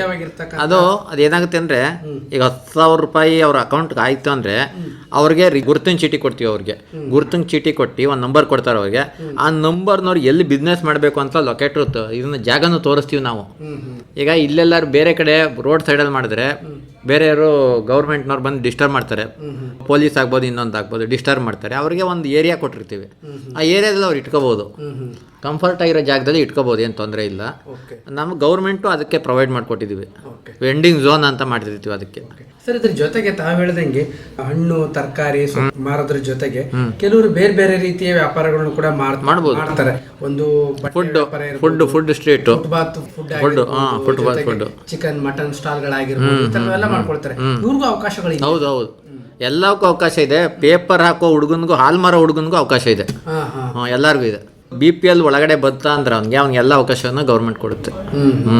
ಅಂದ್ರೆ ಸ್ಥಳೀಯವಾಗಿರ್ತಕ್ಕಂಥ ಪಟ್ಟಣ ಪಂಚಾಯತಿ ಆಗಿರ್ಬೋದು, ಪುರಸಭೆಗಳಾಗಿರ್ಬೋದು, ನಗರಸಭೆ, ಅಲ್ಲೋಗಿ ಸಮುದಾಯ ಸಂಘಟನಾಧಿಕಾರಿಗಳನ್ನ ಭೇಟಿ ಮಾಡಿ ಮುನ್ಸಿಪಾಲ್ಟಿ ಆಫೀಸ್ಗೆ ಹೋಗಿ ನೀವು ಅವ್ರ ಆಫೀಸರ್ನ PM ಸ್ವಾನಿಧಿನಲ್ಲಿ ನಾನು ಲೋನ್ ತಗೋಬೇಕು ಅಂತಂದರೆ ಅವ್ರು ನಿಮಗೆ ಏನು ಮಾತಾಡಲ್ಲ, ಯಾವುದೇ ಶ್ಯೂರಿಟಿ ಕೇಳಲ್ಲ. ಫಸ್ಟ್ ಅದು ತಿಳ್ಕೊಬಿಡಿ, ಯಾವುದೇ ಶ್ಯೂರಿಟಿ ಕೇಳಲ್ಲ, ಯಾವುದೇ ಇಂಟ್ರೆಸ್ಟ್ ತಗೊಳ್ಳಲ್ಲ, ಯಾವುದೇ ಫೀಸು ತಗೊಳ್ಳಲ್ಲ. 10,000 ರೂಪಾಯಿ ಇಮ್ಮಿಡಿಯೇಟಾಗಿ ಅಕೌಂಟ್ ಮಾಡ್ತಾರೆ. ನಿಮಗೆ ಐಡೆಂಟಿ ಕಾರ್ಡ್ ಮಾಡಿಕೊಡ್ತಾರೆ, ನಿಮಗೆ ಲೊಕೇಶನ್ ತೋರಿಸ್ತಾರೆ. ಹೆಗ್ಗಡೆ ದೇವನಕೋಟೆನಲ್ಲಿ ಇಂಥ ಏರಿಯಾದಲ್ಲಿ ನೀನು ವ್ಯಾಪಾರ ಮಾಡಪ್ಪ ಅಂತ ಒಂದು ಜಾಗ ತೋರಿಸ್ತಾರೆ, ಇಂಥ ಏರಿಯಾ ಅಂತ ತೋರಿಸ್ತಾರೆ. ನಮ್ಮದೇ ಏರಿಯಾಗಳಿದೆ, ಫುಡ್ ಝೋನ್ಗಳಿದ್ದಾವೆ, ವೆಂಡಿಂಗ್ ಝೋನ್ಗಳಿದೆ, ಅಲ್ಲಿ ಮಾಡ್ಬೋದು. 10,000 ತಗೊಬಿಟ್ಟು ಆ ಬ್ಯಾಂಕ್ ಅಕೌಂಟ್ಗೆ ಹಾಕ್ತಾರೆ. ನಿಮ್ಮನ್ನು ಏನಾಯ್ತು ಅಂತ ಕೇಳಕ್ಕೆ ಬರಲ್ಲ. 10,000 ನೀವು ತೊಗೊಂಡು ಹೋದ್ರೆ ಹೋಗ್ಬೋದು. ಅದಕ್ಕೆ ಪ್ರೈಮ್ ಮಿನಿಸ್ಟ್ರೇ ಸೆಕ್ಯೂರಿಟಿ, ಪ್ರೈಮ್ ಮಿನಿಸ್ಟ್ರೇ ಶ್ಯೂರಿಟಿ. ಅದಕ್ಕೆ ಯಾವ ಶ್ಯೂರಿಟಿ ನಾವು ಕೇಳಲ್ಲ. ಮತ್ತು ಹೇಗೆ ಅದು ದುಡ್ಡು ಹೋಗಲ್ವಾ ಅಂತ ಕೇಳ್ಬೋದು. ಏನಾರು ಇದಾಗ್ಬೋದು, ಹೊತ್ಕೊಂಡು ಹೋಗ್ಬೋದು ಅಂತ ಹೋಗ್ಬೋದು, ಏನು ತೊಂದರೆ ಇಲ್ಲ, ಹೊತ್ಕೊಂಡು ಹೋಗ್ಬೋದು. ಅವನೇನು ಕೇಳಲ್ಲ, 10,000 ಅಷ್ಟೇ, ನೆಕ್ಸ್ಟ್ ಸಿಗಲ್ಲ. ನೆಕ್ಸ್ಟ್ ಏನಾಗುತ್ತೆ ಅಂದರೆ ಈಗ ನೀವು ನೋಡ್ಬೋದು, ಈಗ ಯಾವುದೋ ತಮ್ಮ ಇಂಪ್ರೆಷನ್ ತಗೋತಾರೆ, ಕೆಲವೊಂದಕ್ಕೆಲ್ಲ ಕೇಳ್ತಾರೆ, ಆಧಾರ್ ಕಾರ್ಡು ತಮ್ಮ ಇಂಪ್ರೆಷನ್ ಕೇಳ್ತಾರೆ, ಆಧಾರ್ ಕಾರ್ಡ್ ಮೆಂಬರ್ದು. ಆಗ ಅದು ತಗೊಳ್ಳಲ್ಲ. ಅಲ್ಲೇನು ಮಾಡ್ತಾರೆ, ಬ್ಯಾಂಕಲ್ಲಿ ಲಾಕ್ ಮಾಡಿಬಿಡ್ತಾರೆ ಅದನ್ನು. ನೀವು ಡಿಫಾಲ್ಟ್ ಆಯ್ತು ಅಂದರೆ ನಿಮ್ಮ ಇದು ಲಾಕ್ ಮಾಡ್ತಾರೆ. ಅಲ್ಲಿ ಇನ್ನು ಸೌಲಭ್ಯಗಳು ಯಾವುದು ಸಿಗಲ್ಲ, ಅಷ್ಟೇ, ಕ್ಲೋಸ್. ನೀವು ಒಂದ್ಸರಿ ಅವಕಾಶ ಕೊಡ್ತಾರೆ, ಅವಕಾಶನ ನೀವು ಮಿಸ್ಯೂಸ್ ಮಾಡ್ಕೊತಂದ್ರೆ ಅಲ್ಲಿ ಕಟ್ಟಾಗುತ್ತೆ. ನಿಮ್ಮನ್ನೇನು ಅದು 10,000 ಕೊಡುವಂತ ಕೇಳಲ್ಲ. ಈಗ ಮತ್ತೆ ಸೌಲಭ್ಯಕ್ಕೆ ಹೋದಾಗ ನೋಡಪ್ಪ 10,000 ನೀನು ಅಲ್ಲಿದೆಯಾ, 10,000 ಕಟ್ಬಿಟ್ಟು ಬಾ ಅಂತಾರೆ ಅವರು. 10,000 ನೀವು ಪೂರ್ತಿ ಕಟ್ಟಬೇಕಾಗುತ್ತೆ. ಅದೇ ಬಿಸ್ನೆಸ್ ಮಾಡಿದ್ರೆ ನೀವು 9,000 ಕಟ್ಟಿದ್ರೆ ಸಾಕು, 1,000 ಬಿಟ್ಬಿಡ್ತಾರೆ ಅವರು. ನೀವು ಆನೆಸ್ಟಾಗಿ ಬಿಸ್ನೆಸ್ ಮಾಡ್ಕೊಂಡು ಹೋಯ್ತಂದ್ರೆ 9,000 ಅಂದರೆ 9 ಕಂತು, 9 ಕಂತು ಕಟ್ಟಿದ್ರೆ ಸಾಕು. 10 ಕಂತಲ್ಲಿ 1 ಕಂತು ನಿಮ್ಮನ್ನ ಸಬ್ಸಿಡಿ ಬಿಟ್ಬಿಡ್ತಾರೆ. ಟ್ರಾನ್ಸಾಕ್ಷನ್ ಅನಾಲಿಸಿಸ್ ಚೆಕ್ ಮಾಡ್ತಾರೆ ಅವರು. ಈಗ ಬಿಸ್ನೆಸ್ ಮಾಡೋರು ನೀವು ನೋಡ್ಬೋದು, ತರಕಾರಿ ಮಾಡ್ಬೇಕಾದ್ರೆ ಸ್ಕ್ಯಾನರ್ ಇಟ್ಟಿರ್ತಾರೆ, ಸ್ಕ್ಯಾನರ್ ಮಾಡ್ತಾರೆ. ಸ್ಕ್ಯಾನರ್ ಮಾಡಿದಾಗ ಏನು ಲಾಭ ಅಂದರೆ ಅವ್ರಿಗೇನೂ ಇಲ್ಲ, ಅವ್ರ ದುಡ್ಡು ಅವ್ರಿಗೆ ಬರುತ್ತೆ. ಗೌರ್ಮೆಂಟ್ಗೆ ಏನಪ್ಪ ಪ್ರಾಫಿಟ್ಟು ಅಂದರೆ ಅವನು ಆ್ಯಕ್ಟಿವ್ ಆಗಿದ್ದಾನೆ, ನಾವು ಕೊಟ್ಟಿರೋ ಸೌಲಭ್ಯ ಉಪಯೋಗ ಆಗ್ತಾ ಇದೆ ಅಂತ ಗೌರ್ಮೆಂಟ್ಗೆ ಮನವರಿಕೆ, ಅಷ್ಟೇ. ಅವನಿಗೆ ಕನ್ಫರ್ಮೇಷನ್. ಈಗ 1,000 ರೂಪಾಯಿದ 10 ಸತಿ ರೀಡಿಂಗ್ಸ್ ಬಂತು ಅಂದರೆ ಅವ್ನು ಲೈವ್ ಅಲ್ಲ, ಅವನು ನಡೀತಾ ಐತೆ ಬಿಸ್ನೆಸ್ಸು, ಉಪಯೋಗ ಆಗ್ತಾ ಇದೆ ಅಂತ ಲೆಕ್ಕ. ಅದು PM ಸ್ವಾನಿಧಿನಲ್ಲಿ ಬರುತ್ತೆ, ಅದು ಜೀವನೋಪಾಯ ಇಲಾಖೆನಲ್ಲಿ ಬರುತ್ತೆ ಅದು. ಸರ್, ಇದ್ರ ಜೊತೆಗೆ ತಾವು ಹೇಳ್ತಾ ಇದ್ರಿ ಅಂದ್ರೆ ಏನು ಸ್ಕ್ಯಾನರ್ ಇಟ್ಟಿರ್ತಾನೆ ಅದ್ರ ಮುಖಾಂತರ ಅವರು ಟ್ರಾನ್ಸಾಕ್ಷನ್ ಮಾಡಬೇಕು ಅಂತ. ಕೆಲವು ಸಂದರ್ಭಗಳಲ್ಲಿ ಕ್ಯಾಶ್ ಪೇಮೆಂಟ್ ಏನಾದ್ರು ಮಾಡಿದಾಗ ಅದು ಏನಾದ್ರು ಸಮಸ್ಯೆ ಆಗುತ್ತೆ ಸರ್? ಆಗಲ್ಲ, ಮ್ಯಾಕ್ಸಿಮಮ್ ಮಾಡಿದ್ರೆ ಒಳ್ಳೇದು. ಇತ್ತೀಚೆಗೆ ಜಾಸ್ತಿ ಆಗಿದೆ ಅದು ಸ್ಕ್ಯಾನರ್ದು. ಈಗ ನೋಡ್ಬೋದು ನೀವು, ತುಂಬ ಜನ ಯಾವುದಕ್ಕೆ ಹೋದ್ರು ಸ್ಕ್ಯಾನಿಂಗಲ್ಲೇ ಯೂಸ್ ಮಾಡ್ತಾ ಇದ್ದಾರೆ. ಅವರೇ ಹೇಳ್ತಾರೆ ಸ್ಕ್ಯಾನಿಂಗ್ ಮಾಡಿ ಅಂತ ಹೇಳ್ತಾರೆ ಅವರು. ಅನ್ಅವಾಯ್ಡಬಲ್ ಸರ್ಕಮ್ಸ್ಟೆನ್ಸ್ ಕೆಲವೊಂದು ಹಂಗೆ ನಡೆಯುತ್ತೆ, ಏನು ಮಾಡೋಕ್ಕಾಗಲ್ಲ. ಇಲ್ಲದೆ ಹೋದರೆ ಸ್ಕ್ಯಾನರ್ ಇದ್ದರೆ ಮಾಡೇ ಮಾಡ್ತಾರೆ ಅವರು. ನೀವು ನೋಡಿರ್ಬೋದು, ಅವ್ರು ಹಾಕ್ತಾರೆ. ನಮ್ಮಲ್ಲಿ ಇನ್ಸ್ಪೆಕ್ಷನ್ಗೆ ಹೋಗ್ತಾರೆ, ಅಲ್ಲಿ ಇನ್ಸ್ಪೆಕ್ಷನ್ಗೆ ಹೋದಾಗ ಏನಾಗುತ್ತೆ ಅಂದರೆ ತರಕಾರಿ ಇಟ್ಟಿರ್ತಾರೆ ಅಂತ ಇಟ್ಕೊಳ್ಳಿ. ಆ ತರಕಾರಿ ಇಟ್ಟಿದ್ದಾಗ ಒಂದು ಸ್ಕ್ಯಾನರ್ ಬೋರ್ಡ್ ಇಟ್ಟಿರ್ತಾರೆ, ಹಾಗಾದ್ರೆ ನಡೀತಾ ಇದೆ ಅಂತ ಲೆಕ್ಕ. ಅದು ನಮಗೆ ಮನವರಿಕೆ, ಈಗ ಆಫೀಸರ್ಸು ಸುಮ್ಮನೆ ಮೌಕೂಪಾಗಿ ಒಂದು ಇದಾಗಿ ಹೋಗ್ತಾರೆ, ನೋಡ್ತಾರೆ ಅಲ್ಲಿ ಸ್ಕ್ಯಾನರ್ ಇದೆ ಅಂದರೆ ಸ್ಕ್ಯಾನರ್ ಬಿಸ್ನೆಸ್ ಮಾಡ್ತಿದ್ದಾನೆ ಅಂತ. ನಾವು ಅನ್ಎಕ್ಸ್ಪೆಕ್ಟೆಡ್ ಆಗಿ ಹೋಗ್ತೀವಿ, ಹೋದಾಗ ಒಂದು ತರಕಾರಿನ ಯಾವುದೋ ತಗೊಂಡಾಗ ವೆಂಡಿಂಗ್ ಝೋನ್ ಹೋಗಿ ನೋಡಿದಾಗ ಅಲ್ಲಿ ಸ್ಕ್ಯಾನರ್ ಇಲ್ಲ ಅಂದರೆ ಅವನು ಕ್ಯಾಶ್ ಪೇಮೆಂಟ್ ಮಾಡ್ತಾ ಇದ್ದಾನೆ, ಕ್ಯಾಶ್ ಬಿಸ್ನೆಸ್ ಮಾಡ್ತಾ ಇದ್ದಾನೆ ಅಂತ ಅವನ ಮೇಲೆ ಡೌಟ್ ಪಡ್ಕೋತಾರೆ. ಅವನ ಅಕೌಂಟ್ ಚೆಕ್ ಮಾಡ್ತಾರಾಗ ಸ್ಕ್ಯಾನರ್ ಇದೆ ಅಂದರೆ ಸ್ಕ್ಯಾನರ್ ಮಾಡ್ತಾ ಇದ್ದಾನೆ ಅಂತ ಲೆಕ್ಕ, ಅದು ಲೈವ್ ಅಲ್ಲ ಅವನೇ ಅಂತ. ಈಗ ಒಂದು 100 ಜನ ಬಿಸ್ನೆಸ್ ಮಾಡ್ತಾರೆ, ಇವತ್ತಂದ್ರೆ ಇದರಲ್ಲಿ ಒಂದು 80-90 ಜನ ಸ್ಕ್ಯಾನರೇ ಯೂಸ್ ಮಾಡ್ತಾರೆ, ಒಂದು 10 ಜನ ಕ್ಯಾಶ್ ಕೊಟ್ಟು ಹೋಗ್ಬೋದು, ಅದೇನು ಲೆಕ್ಕಕ್ಕಿಲ್ಲ. ಮ್ಯಾಕ್ಸಿಮಮ್ ಅವನಿಗೆ ಪೇಮೆಂಟು ಸ್ಕ್ಯಾನಿಂಗಲ್ಲಿ ನಡೀತಾ ಇರುತ್ತೆ. 40-50 ಪೇಮೆಂಟ್ ಆಯಿತು ಅಂತಂದರೆ ಲೈವಲ್ಲಿ ಇದ್ದಾನೆ, profit or loss that is secondary, ಲೈವಲ್ಲಿ ಇದ್ದಾನೆ ಅಂತ. ಅಂದ್ರೆ ಜೀವನೋಪಾಯದಲ್ಲಿ ಬಂದಾಗ ಸಾಕಷ್ಟು ಸೌಲಭ್ಯಗಳು PM ಸ್ವನಿಧಿ ಏನಿದೆ ಆ ಒಂದು ಯೋಜನೆ ಮುಖಾಂತರ ಹೌದು. ಆಮೇಲೆ ಇದಕ್ಕೂ ಇದೆ ಪರ್ಸನಲ್ ಲೋನು. ನೀವಿದ್ದೀರಿ, ಉದ್ಯಮ ಮಾಡೋಕ್ಕಾಗಲ್ಲ, ಓದಿರಲ್ಲ, ಒಂದು ಗೂಡ್ಸ್ ಆಟೋ ಇಟ್ಕೋತೀರಿ, ಅದಕ್ಕೂ ಒಂದು ಸೌಲಭ್ಯ ಇದೆ. ಅದಕ್ಕೂ ಗೌರ್ಮೆಂಟು 3 ಲಕ್ಷದವರೆಗಿದೆ, ಅದು 3 ಲ್ಯಾಕ್ವರೆಗೆ ಲೋನ್, ಸಬ್ಸಿಡಿ ಲೋನ್ ಕೊಡ್ತಾರೆ. ಅದಕ್ಕೂ 3 ಲಕ್ಷ. ಈಗ ಗೂಡ್ಸ್ ಸ್ಟೆಪ್ ಇಟ್ಟಿರ್ತಾರೆ ಕೆಲವು ಜನ, ಗೂಡ್ ಸ್ಟೆಂಪ್ ಇಟ್ಕೊಂಡು ಮಾಡ್ಬೋದು. ಅದು ಒಂದು ಸ್ವಂತ ಉದ್ಯಮನೇ, ಅದು ಜೀವನೋಪಾಯಕ್ಕೆ ಅದು ನಡೆಯುತ್ತೆ. ಅಂತೂ ಸಾಕಷ್ಟು ಜನರು ಇದಾರಲ್ಲ ಸರ್, ಈಗ ಮಾಡ್ಬೋದು, ಹೋಗಿ ಕಾಂಟ್ಯಾಕ್ಟ್ ಮಾಡ್ಬೋದು. ಅಲ್ಲಿ ಸ್ಥಳೀಯವಾಗಿರೋ ಮುನ್ಸಿಪಾಲ್ಟಿ ಇವ್ರನ್ನ ಅಪ್ರೋಚ್ ಮಾಡಿದ್ರೆ ಅವ್ರು ಹೇಳ್ಕೊಡ್ತಾರೆ. ಅವ್ರು ಸಮುದಾಯ ಸಂಘಟನಾಧಿಕಾರಿ ಅಂತ ಇರ್ತಾರೆ, ದಯಮಾಡಿ ಅವ್ರು ಕಾಂಟ್ಯಾಕ್ಟ್ ಮಾಡಿ. ಅವ್ರು ಕಾಂಟ್ಯಾಕ್ಟ್ ಮಾಡಿದ್ರೆ ಅವ್ರು ಹೇಳ್ತಾರೆ. SCP ಅಂತ ಸೆಲ್ಫ್ ಎಂಪ್ಲಾಯ್ಮೆಂಟ್ ಪ್ರೋಗ್ರಾಮ್ ಅಂತ, SCP ಸ್ಕೀಮಲ್ಲಿ ನಾನು ಗೂಡ್ಸ್ ಆಟೋ 2 ಲಕ್ಷಕ್ಕೆ ಏನು ಬರುತ್ತೋ 2 ಲಕ್ಷಕ್ಕೆ ಒಂದು ಆಟೋ ಬರುತ್ತೆ ಅಂತ ಇಟ್ಕೊಳ್ಳಿ, ಗೂಡ್ಸ್ ಆಟೋ 2 ಲಕ್ಷ ನಾನು ಗೂಡ್ಸ್ ಆಟೋ ತಗೋತಾ ಇದ್ದೀನಿ ಕೊಡ್ತಾರೆ. ಅದು ಇದೆ, ಸಹಾಯಧನ ರೂಪದಲ್ಲಿ ಸ್ವಲ್ಪ ಇರುತ್ತೆ ಗೌರ್ಮೆಂಟು, ರೀಪೇಮೆಂಟ್ ಸ್ವಲ್ಪ ಇರುತ್ತೆ, ಅದು ಮಾಡಬೇಕಾಗುತ್ತೆ, ಅದು ಮಾಡ್ತಾರೆ, ಅದು ಗೌರ್ಮೆಂಟ್ ಹೆಲ್ಪ್ ಆಗುತ್ತೆ ಅದು. ಅಂದ್ರೆ ಸಾಕಷ್ಟು ಸೌಲಭ್ಯಗಳಿದೆ, ಜನರು ಕೂಡ ಹೋಗಿ ಸ್ಥಳೀಯ ಸರ್ಕಾರ ಏನು ಇದಕ್ಕೆ ಅವೇರ್ನೆಸ್ ಇರಬೇಕು. ನಿಮ್ಮ ವಾಹಿನಿ ಮುಖಾಂತರ ಅವೇರ್ನೆಸ್ ಮಾಡ್ತೀರಿ, ತುಂಬ ಒಳ್ಳೆಯದು. ಇದು ಜನರಿಗೆ ತಲುಪಿದ್ರೆ ಒಳ್ಳೆಯದು. ಈಗ ನಾವು ಹೇಳ್ತಾ ಇದ್ದೀವಿ, ಹೋಗಿ ಕಾಂಟ್ಯಾಕ್ಟ್ ಮಾಡಲಿ. PM ಸ್ವನಿಧಿ ಸ್ಕೀಮ್ಗಳಿಗೆ ಗ್ಯಾಪ್ ಇಟ್ಕೊಳ್ಳಿ. PM ಸ್ವನಿಧಿ ಅಂತ ಇದೆ. ಈಗ ಬಿಸ್ನೆಸ್ ಮಾಡ್ತೀವಿ ರೋಡ್ ಸೈಡಲ್ಲಿ, ನಾವು ಯಾವುದೂ ಏನೂ ಇಲ್ವಲ್ಲಪ್ಪ, ಇವತ್ತು ದುಡ್ಡೇ ಇಲ್ಲ ಅಂದ್ರೆ 10,000 ರೂಪಾಯಿ ಕೊಡ್ತಾರೆ. ಕೊಟ್ಟು ದುಡ್ಡನ್ನ ಉಪಯೋಗ ಮಾಡ್ಕೊಂಡ್ರೆ ಆಯಿತು. ಉಪಯೋಗ ಮಾಡ್ಕೊಂಡಷ್ಟು ಒಳ್ಳೆಯದು. ನಾನು ಹೇಳ್ದೆ ಅದೇ ಮೆಥಡ್ಡು ನಮ್ಮಲ್ಲಿ ಏನಾಗುತ್ತೆ ಅಂದರೆ, ಈಗ ಕೆಲವೊಂದು ಜನಕ್ಕೆ ಏನು ಉಪಯೋಗ ಮಾಡ್ತೀನಿ ಅಂತ ಎಲ್ಲ ಏನು ಲೈಟಾಗಿ ಚೆಕ್ ಮಾಡೋಂಗೇನಿಲ್ಲ. ಅದೇ ಹೇಳಿದ್ನಲ್ಲಿ ಇವಾಗಲೇ ಸ್ಕ್ಯಾನರಲ್ಲಿ ನಾವು ಕಂಡುಹಿಡಿತೀವಿ. ಬಿಸ್ನೆಸ್ ಮಾಡ್ತಿದ್ದೆ ಅಂದರೆ ಲೆಕ್ಕ ಅದು. ಸ್ಕ್ಯಾನರ್ ಬಳಸ್ತಿರ್ತಕ್ಕಂಥ ಸಂದರ್ಭದಲ್ಲಿ ಪ್ರತಿ ತಿಂಗಳು ಪೇಮೆಂಟ್ ಮಾಡ್ತೀವಲ್ಲ, ಅದರಲ್ಲಿ ಮಾಡ್ತಾರೆ ಗೊತ್ತಾಗುತ್ತೆ. ಇವರು ಆಕ್ಟಿವ್ ಆಗಿದ್ದಾರೆ, ಮಾಡ್ತಾ ಇದ್ದಾರೆ. ಮ್ಯಾಕ್ಸಿಮಮ್ ಇವತ್ತಿನ ಒಂದು ರೇಟ್ ಪ್ರಕಾರ ಒಂದು 60% ಸ್ಕ್ಯಾನರ್ ಯೂಸ್ ಮಾಡ್ತಾರೆ. ಒಂದು 200 ರೂಪಾಯಿ ಆಯಿತು, 250 ಆಯಿತು, ಸ್ಕ್ಯಾನರ್ ಯೂಸ್ ಮಾಡ್ತಾರೆ. ಕೌಶಲ್ಯಾಭಿವೃದ್ಧಿ ಇಲಾಖೆ ಇನ್ನೇನೆಲ್ಲ ಚಟುವಟಿಕೆಗಳನ್ನ ಮಾಡ್ತಾ ಇದೆ ಸರ್? ಈಗ ಮೊದಲು ಮೇಯ್ನು ಟ್ರೈನಿಂಗು, ಆಮೇಲೆ ಕೆಲಸ placement. First training, skill training, ಆಮೇಲೆ ಪ್ಲೇಸ್ಮೆಂಟ್ ಕೊಡಿಸೋದು. ಇಂಡಿಯಾದಲ್ಲೂ ಕೊಡಿಸ್ತಾರೆ, ಇಂಡಿಯಾದಲ್ಲಿ ನಾವು ಕೊಡಿಸ್ತೀವಿ. ಆಮೇಲೆ ಅಬ್ರಾಡಲ್ಲೂ ಪ್ಲೇಸ್ಮೆಂಟ್ ಕೊಡಿಸ್ತೀವಿ, ಹೊರದೇಶದಲ್ಲೂ. ಅದು ನಮ್ಮಲ್ಲಿ ಏನಾಗುತ್ತೆ ಅಂದರೆ, ಈಗ ನೀವು ಕೆಲವೊಂದು ಕಂಪ್ನಿಗಳು ನೋಡ್ಬೋದು. ಈಗ ಪ್ರೈವೇಟಲ್ಲಿ ಇದು ಡಿಪಾರ್ಟ್ಮೆಂಟ್ ನಡೆಸೋದು, ನಮ್ಮ ಇಲಾಖೆ ಪ್ಲಸ್ ವಿದೇಶಾಂಗ ಇಲಾಖೆ ಎರಡೂ ಸೇರಿಸಿ ಇಂಟರ್ನ್ಯಾಷನಲ್ ಮೈಗ್ರೇಷನ್ ಸೆಂಟರ್ ಅಂತ ಮಾಡಿದ್ದೀವಿ. IMC ಇಲ್ಲಿ ನಮ್ಮದೊಂದು ಮಾಹಿತಿ ಕೇಂದ್ರ ಇದೆ, ನಮ್ಮ ಮೈಸೂರಿನಲ್ಲಿ ಒಂದು, ಇಲ್ಲ ನಮ್ಮ ಆಫೀಸಲ್ಲೇ ಇದೆ, ಇಂಟರ್ನ್ಯಾಷನಲ್ ಮೈಗ್ರೇಷನ್ ಸೆಂಟರ್ ಅಂತ. ಅದೇನಾದ್ರೆ ಹೊರದೇಶದಲ್ಲಿ ಮಾಹಿತಿ ಕೊಡ್ತಾರೆ, ಇಂಥ ಕಡೆ ಕೆಲಸ ಇದೆ, ಈಗ BE ಓದಿದ್ದಾನೆ ಅಂತ ಅಂದರೆ ಬಂದರೆ ಅವನು ಇಂಥ ಕಡೆ ಕೆಲಸಗಳು ನಿಮಗೆ ಖಾಲಿ ಇದೆಯಪ್ಪ ಅಂತ ಹೇಳ್ಬೋದು. ಅದನ್ನೆಲ್ಲ ಪ್ರೋಸೆಸ್ ಎಲ್ಲ ಬೆಂಗಳೂರಲ್ಲಿ ನಡೆಯುತ್ತೆ. ಅಲ್ಲಿ ಬೆಂಗಳೂರಿಗೆ ಹೋಗ್ಬೋದು. ಗೌರ್ಮೆಂಟು ಫ್ರೀ ವೀಸಾ ಕೊಡುತ್ತೆ, ಫ್ರೀ ಪ್ಲೇಸ್ಮೆಂಟ್ ಕೊಡುತ್ತೆ, ಅದಕ್ಕೆ ಸಂಬಂಧಪಟ್ಟ ತರಬೇತಿನೂ ಫ್ರೀಯಾಗಿ ಕೊಡುತ್ತೆ. ಇವರು ಹೋಗ್ಬೋದು ಅಷ್ಟೇ. ಗೌರ್ಮೆಂಟಿಂದ ಯಾವುದೇ ಇದಿಲ್ಲ. ಈಗ ಪ್ರೈವೇಟಲ್ಲಿ ನೀವು ಮಾಡ್ತು ಅಂದರೆ, ಈಗ ಇಲ್ಲಿ ಇಂಜಿನಿಯರ್ ಪೋಸ್ಟ್ ಅಂತ ಹೇಳ್ತಾರೆ, ಅಲ್ಲಿ ಹೋಗ್ಬಿಟ್ಟು ಬೇರೆ ಕೆಲಸಕ್ಕೆ ಹಾಕ್ತಾರೆ. ಇದೆಲ್ಲ ಆ ಥರ ಇದ್ದಿದ್ದಿಲ್ಲ. ಇದು ಪ್ಯೂರ್ಲಿ ಗೌರ್ಮೆಂಟ್ ಆದ್ದರಿಂದ ಇದ್ರ ಉಪಯೋಗ ಪಡ್ಕೊಂಡಷ್ಟು ಒಳ್ಳೆಯದು ಜನಗಳು. ಯಾಕೆ ಅಂತಂದರೆ, ಹೊರದೇಶಕ್ಕೆ ಹೋಗ್ಬೇಕಾದ್ರೆ ಅಲ್ಲಿ ವಾತಾವರಣ ಹೇಗಿರುತ್ತೋ, ಅದು ಏನೇನು ಇದಿರುತ್ತೋ ರೂಲ್ಸ್ ಎಲ್ಲ ಹೇಳ್ಕೊಡ್ತಾರೆ. ಎಲ್ಲ ಥರದ ತರಬೇತಿನೂ ಕೊಟ್ಟು, ಶಾರ್ಟ್ ಟರ್ಮ್ ಕೋರ್ಸ್ ತರಬೇತಿ ಒಂದು 10 ದಿವಸ 15 ದಿವಸ ತರಬೇತಿನೂ ಸಹ ಕೊಟ್ಟು ನಿಧಾನವಾಗಿ ಹೇಳಿ ಅವ್ರನ್ನ ಕಳಿಸ್ಕೊಡ್ತೀವಿ. ಸರ್, ತರಬೇತಿಗಳಲ್ಲಿ ಬಂದಾಗ ಕೆಲವರು 3 ತಿಂಗಳು 6 ತಿಂಗಳು ವರ್ಷ ಈ ಥರದ್ದು ಹೇಳ್ತಾರೆ ಸರ್. ಹಂಗಾಗಿ ಅಲ್ಪಾವಧಿ ದೀರ್ಘಾವಧಿ ತರಬೇತಿಗಳಲ್ಲಿ ಬಂದಾಗ ಯಾವ್ಯಾವ ಟ್ರೇಡ್ಗಳಿದೆ ಸರ್? ಕೋರ್ಸ್ಗಳು ಒಟ್ಟು 1500 ಥರ ಕೋರ್ಸ್ ಇದೆ. ಅಷ್ಟು ತರಬೇತಿನೂ ನಾವು ದೇಶದಲ್ಲಿ ಕೊಡ್ತಾ ಇದ್ದೀವಿ, ಇಡೀ ಇಂಡಿಯಾದಲ್ಲಿ. ಅದು ಸಂಬಂಧಪಟ್ಟಿದ್ದು ನಾನು ಹೇಳಿದ್ದು. ಮೈಸೂರು ಜಿಲ್ಲೆನಲ್ಲಿ ಈಗ 35 ಆ ಥರ ಸೆಕ್ಟರ್ಗಳು ಕೊಡ್ತಾ ಇದ್ವಿ. 35 ಸೆಕ್ಟರ್ಗಳಲ್ಲಿ ಮೈಸೂರು ಜಿಲ್ಲೆಯಲ್ಲಿ ಕೊಡ್ತಾ ಇದ್ವಿ. ಅದರಲ್ಲಿ 35 ಸೆಂಟ್ರೂ ಇದ್ದಾವೆ. ಸಾಫ್ಟ್ವೇರಲ್ಲಿ ಕೊಡ್ತಿದ್ದೀವಿ, ಈಗ ನೀವು ಜರ್ಮನ್ನಲ್ಲಿ ತರಬೇತಿ ಕೊಡುವಂಥದ್ದು ನಾನು ತರಬೇತಿನ ಮಾಡ್ತಾಯಿದ್ವಿ. ಜರ್ಮನ್ನಲ್ಲಿ ಹೋಗೋವಂಥವ್ರು ಯಾರೊಬ್ಬರು ಇಂಜಿನಿಯರ್ ಓದಿರ್ತಾರೆ, ಜರ್ಮನಿಗೆ ಹೋಗ್ತೀನಿ ಅಂತಾರೆ. ಜರ್ಮನಿಗೆ ಹೋಗೋವಂಥ ತರಬೇತಿ ಇಲ್ಲಿ ಕೊಡ್ತೀವಿ. ಈಗ ಜರ್ಮನಿಗೆ ಅಂತ ಕೆಲವೊಂದು ಕಡೆ ಕಂಟ್ರಿಗೆ ಹೋದರೆ ಅಲ್ಲಿ ಭಾಷೆ ಮುಖ್ಯ. ಜಪಾನು ಜರ್ಮನಿಗೆ ಹೋದರೆ ಅಲ್ಲಿ ಲ್ಯಾಂಗ್ವೇಜ್ ಕಲ್ತ್ಕೊಂಡು ಹೋಗ್ಬೇಕು. ಅದ್ರ ತರಬೇತಿನೂ ಬೆಂಗಳೂರಲ್ಲಿ ಕೊಡ್ತೀವಿ. ಅದು ಇಲ್ಲಿಲ್ಲ.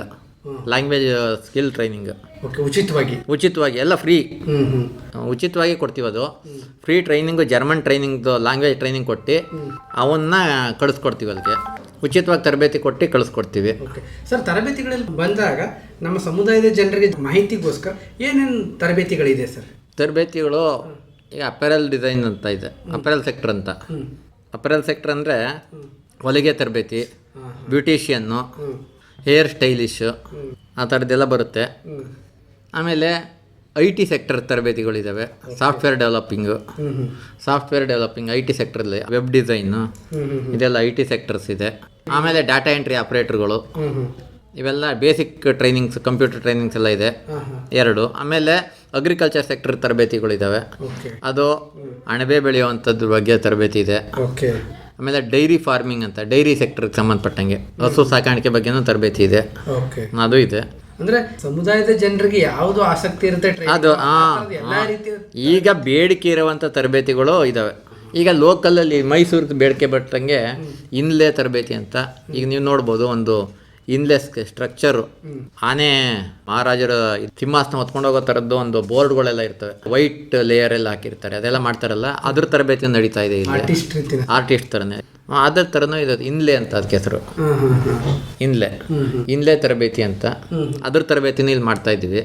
ಆ ಥರ ತರಬೇತಿ ನಡೀತಾ ಇದೆ ಸರ್. ಕೆಲವು ತರಬೇತಿಗಳಲ್ಲಿ ಬಂದಾಗ ಈಗ ಮೈಸೂರಿನಲ್ಲಿ ತಾವು ಹೇಳಿದಂಗೆ 36 ಸೆಕ್ಟರ್ ರೀತಿ ಮಾಡ್ಕೊಂಡು ಸೆಂಟರ್ಗಳನ್ನ ಮಾಡ್ಕೊಂಡು ಯಾರು ತರಬೇತಿಗೆ ರಿಜಿಸ್ಟರ್ ಆಯ್ತಾರೆ ಅಂತವ್ರಿಗೆ ನಾವು ತರಬೇತಿಯನ್ನು ಕೊಡ್ಲಿಕ್ಕೆ ಮುಂದಾಗ್ತೀವಿ ಅಂತ ತಾವು ಹೇಳಿದ್ರಿ.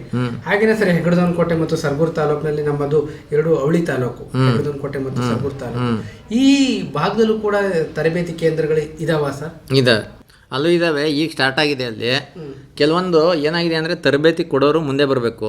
ಈಗ ಬಂದಿದ್ದಾರೆ. ಹೆಗ್ಗಡದೇವನಕೋಟೆ 3 ಟ್ರೈನಿಂಗ್ ಸೆಂಟರ್ ಇದೆ. ಒಂದು ಗೌರ್ಮೆಂಟ್ ITಯಲ್ಲೂ ಕೊಡ್ತೀವಿ, 3 ಪ್ರೈವೇಟ್ ಇದ್ದಾವೆ, ಅದರಲ್ಲೂ ಕೊಡ್ತೀವಿ.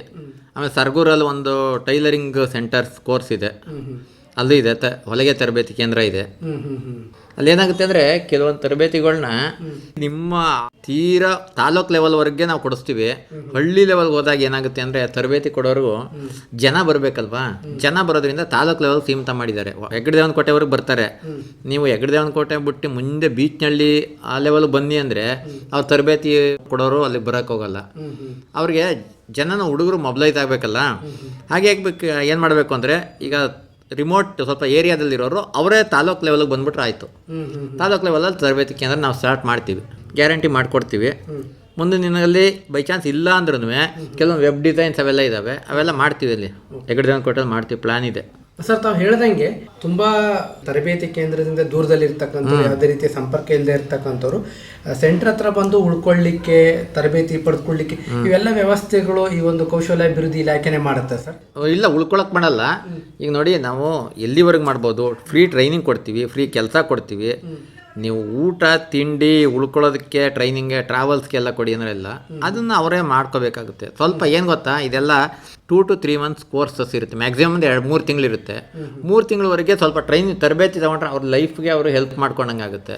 ಈಗ ನಮ್ಮ ಯುವ ನಿಧಿ ಪ್ರೋಗ್ರಾಮು ಹಂಗೆ ಇದೆ. ಈಗ ದುಡ್ಡು ಕೊಡ್ತೀವಿ, ಅದರಲ್ಲಿ ಬರ್ಬೋದಲ್ವ ಅವರು. ಅಂದರೆ ಒಂದು ಸೆಂಟರ್ನ ತಾವು ತೆರೀತೀರಾ, ಅಲ್ಲಿ ಎಲ್ಲ ರೀತಿಯ ಸೌಲಭ್ಯಗಳನ್ನ ವ್ಯವಸ್ಥೆ ಮಾಡ್ಕೊಂಡಿರ್ತೀರಾ. ಈಗ ತಾಲೂಕ್ ಸೆಂಟ್ರ್ವರೆಗೆ ಮೊಬಲೈಸ್ ಮಾಡ್ಬೋದು. ಆ ತಾಲೂಕಿಗೆ ಕನೆಕ್ಟಿವಿಟಿ ಇರುತ್ತೆ. ಈಗ ನೀವು ಹೆಗ್ಗಡದೇವನಕೋಟೆಗೆ ಸಂಬಂಧಪಟ್ಟಂಗೆ ಬೀಚ್ನಳ್ಳಿ ಇರುತ್ತೆ, ಇನ್ನೊಂದು ಹುಲ್ಲಹಳ್ಳಿ ಇರುತ್ತೆ, ಯಾವುದೋ ಒಂದು ತಾಲೂಕು ಇರುತ್ತೆ. ಎಲ್ಲ ತಾಲೂಕು ಮಾಡೋಕ್ಕಾಗಲ್ಲ, ಇದು ಎಲ್ಲ ಹಳ್ಳಿಯವರೆಗೆ ಹೋಗೋಕ್ಕಾಗಲ್ಲ. ತಾಲೂಕಿಗೆ ಬಂದ್ಬಿಟ್ರೆ ಅವರೇನೆ ನಾವು ತಾಲೂಕು ಕೇಂದ್ರದಲ್ಲಿ ನಾವು ಅದನ್ನು ತರಬೇತಿ ಕೊಡೋಕ್ಕೆ ಕೇಂದ್ರಗಳನ್ನ ತೆರಿತೀವಿ. ಅಲ್ಲಿ ಅದರ ಸದುಪಯೋಗ ಪಡಿಸ್ಕೋಬಹುದು.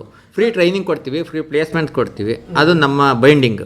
ಸರ್, ತರಬೇತಿ ಮುಗಿದ್ಮೇಲೆ ಅವರಿಗೆ ತರಬೇತಿ ಆದ್ಮೇಲೆ ಅದೇ ಕೆಲಸ ಕೊಡಿಸ್ತೀವಲ್ಲ, ಪ್ರಮಾಣ ಪತ್ರ ಕೊಡ್ತೀವಿ. ಗೌರ್ಮೆಂಟಿಂದ ಸ್ಕಿಲ್ ಇಂಡಿಯಾದ್ದು ಪ್ರಮಾಣ ಪತ್ರ ಸಿಗುತ್ತೆ ಅವ್ರಿಗೆ.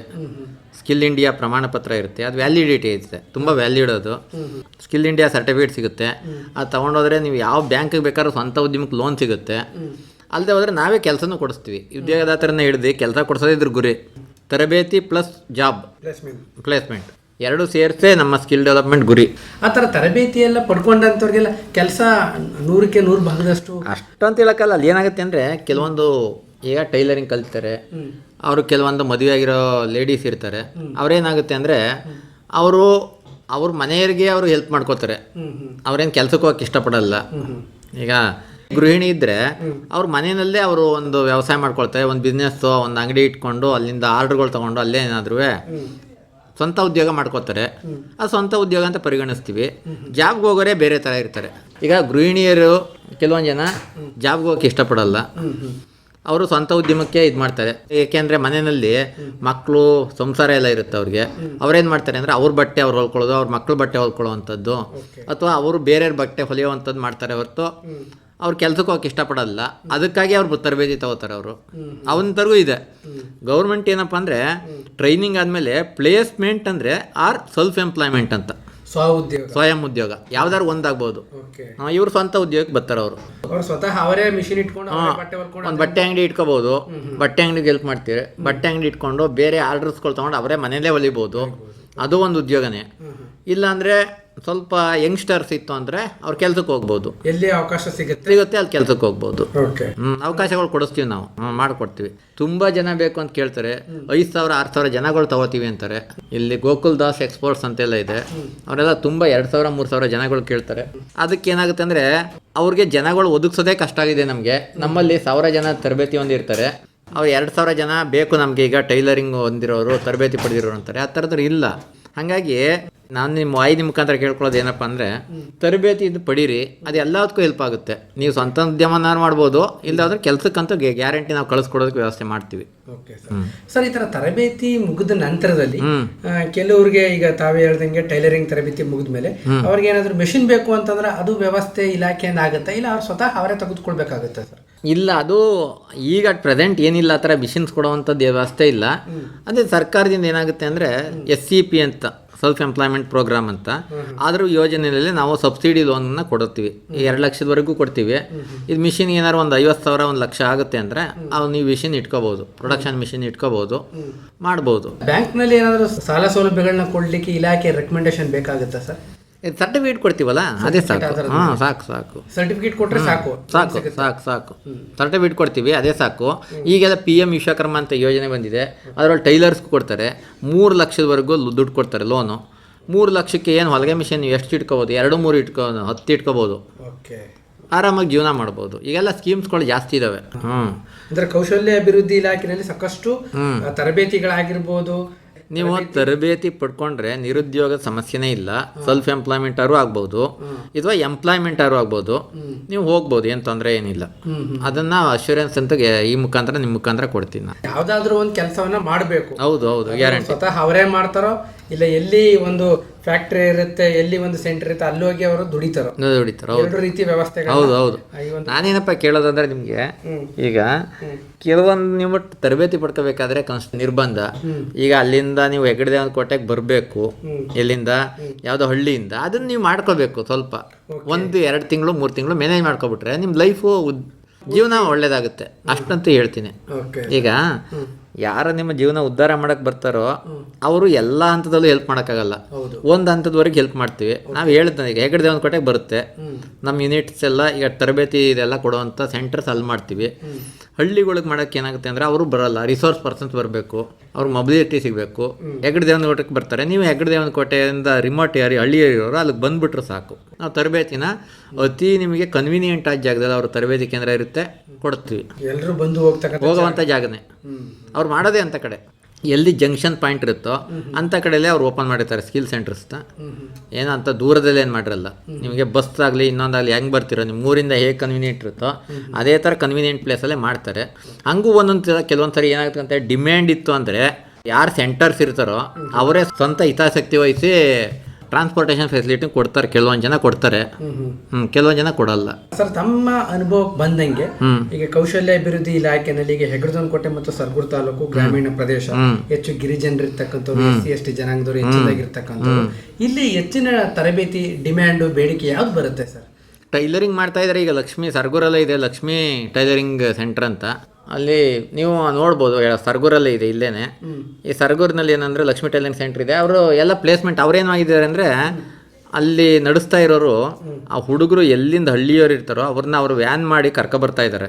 ಕರ್ಕೊಬಂದು ತರಬೇತಿ ಕೊಟ್ಟು ಹಂಗೆ ಕಳಿಸ್ತಾ ಇದ್ದಾರೆ ವ್ಯಾನ್ನಲ್ಲೇ. ಟ್ರಾನ್ಸ್ಪೋರ್ಟೇಷನ್ ಫೆಸಿಲಿಟಿ ಮಾಡಿಕೊಟ್ಟಿದ್ದಾರೆ. ಆ ಥರ ಮಾಡ್ಕೋಬೋದು, ಉಪಯೋಗ ಮಾಡಿಕೊಡ್ತಾರೆ.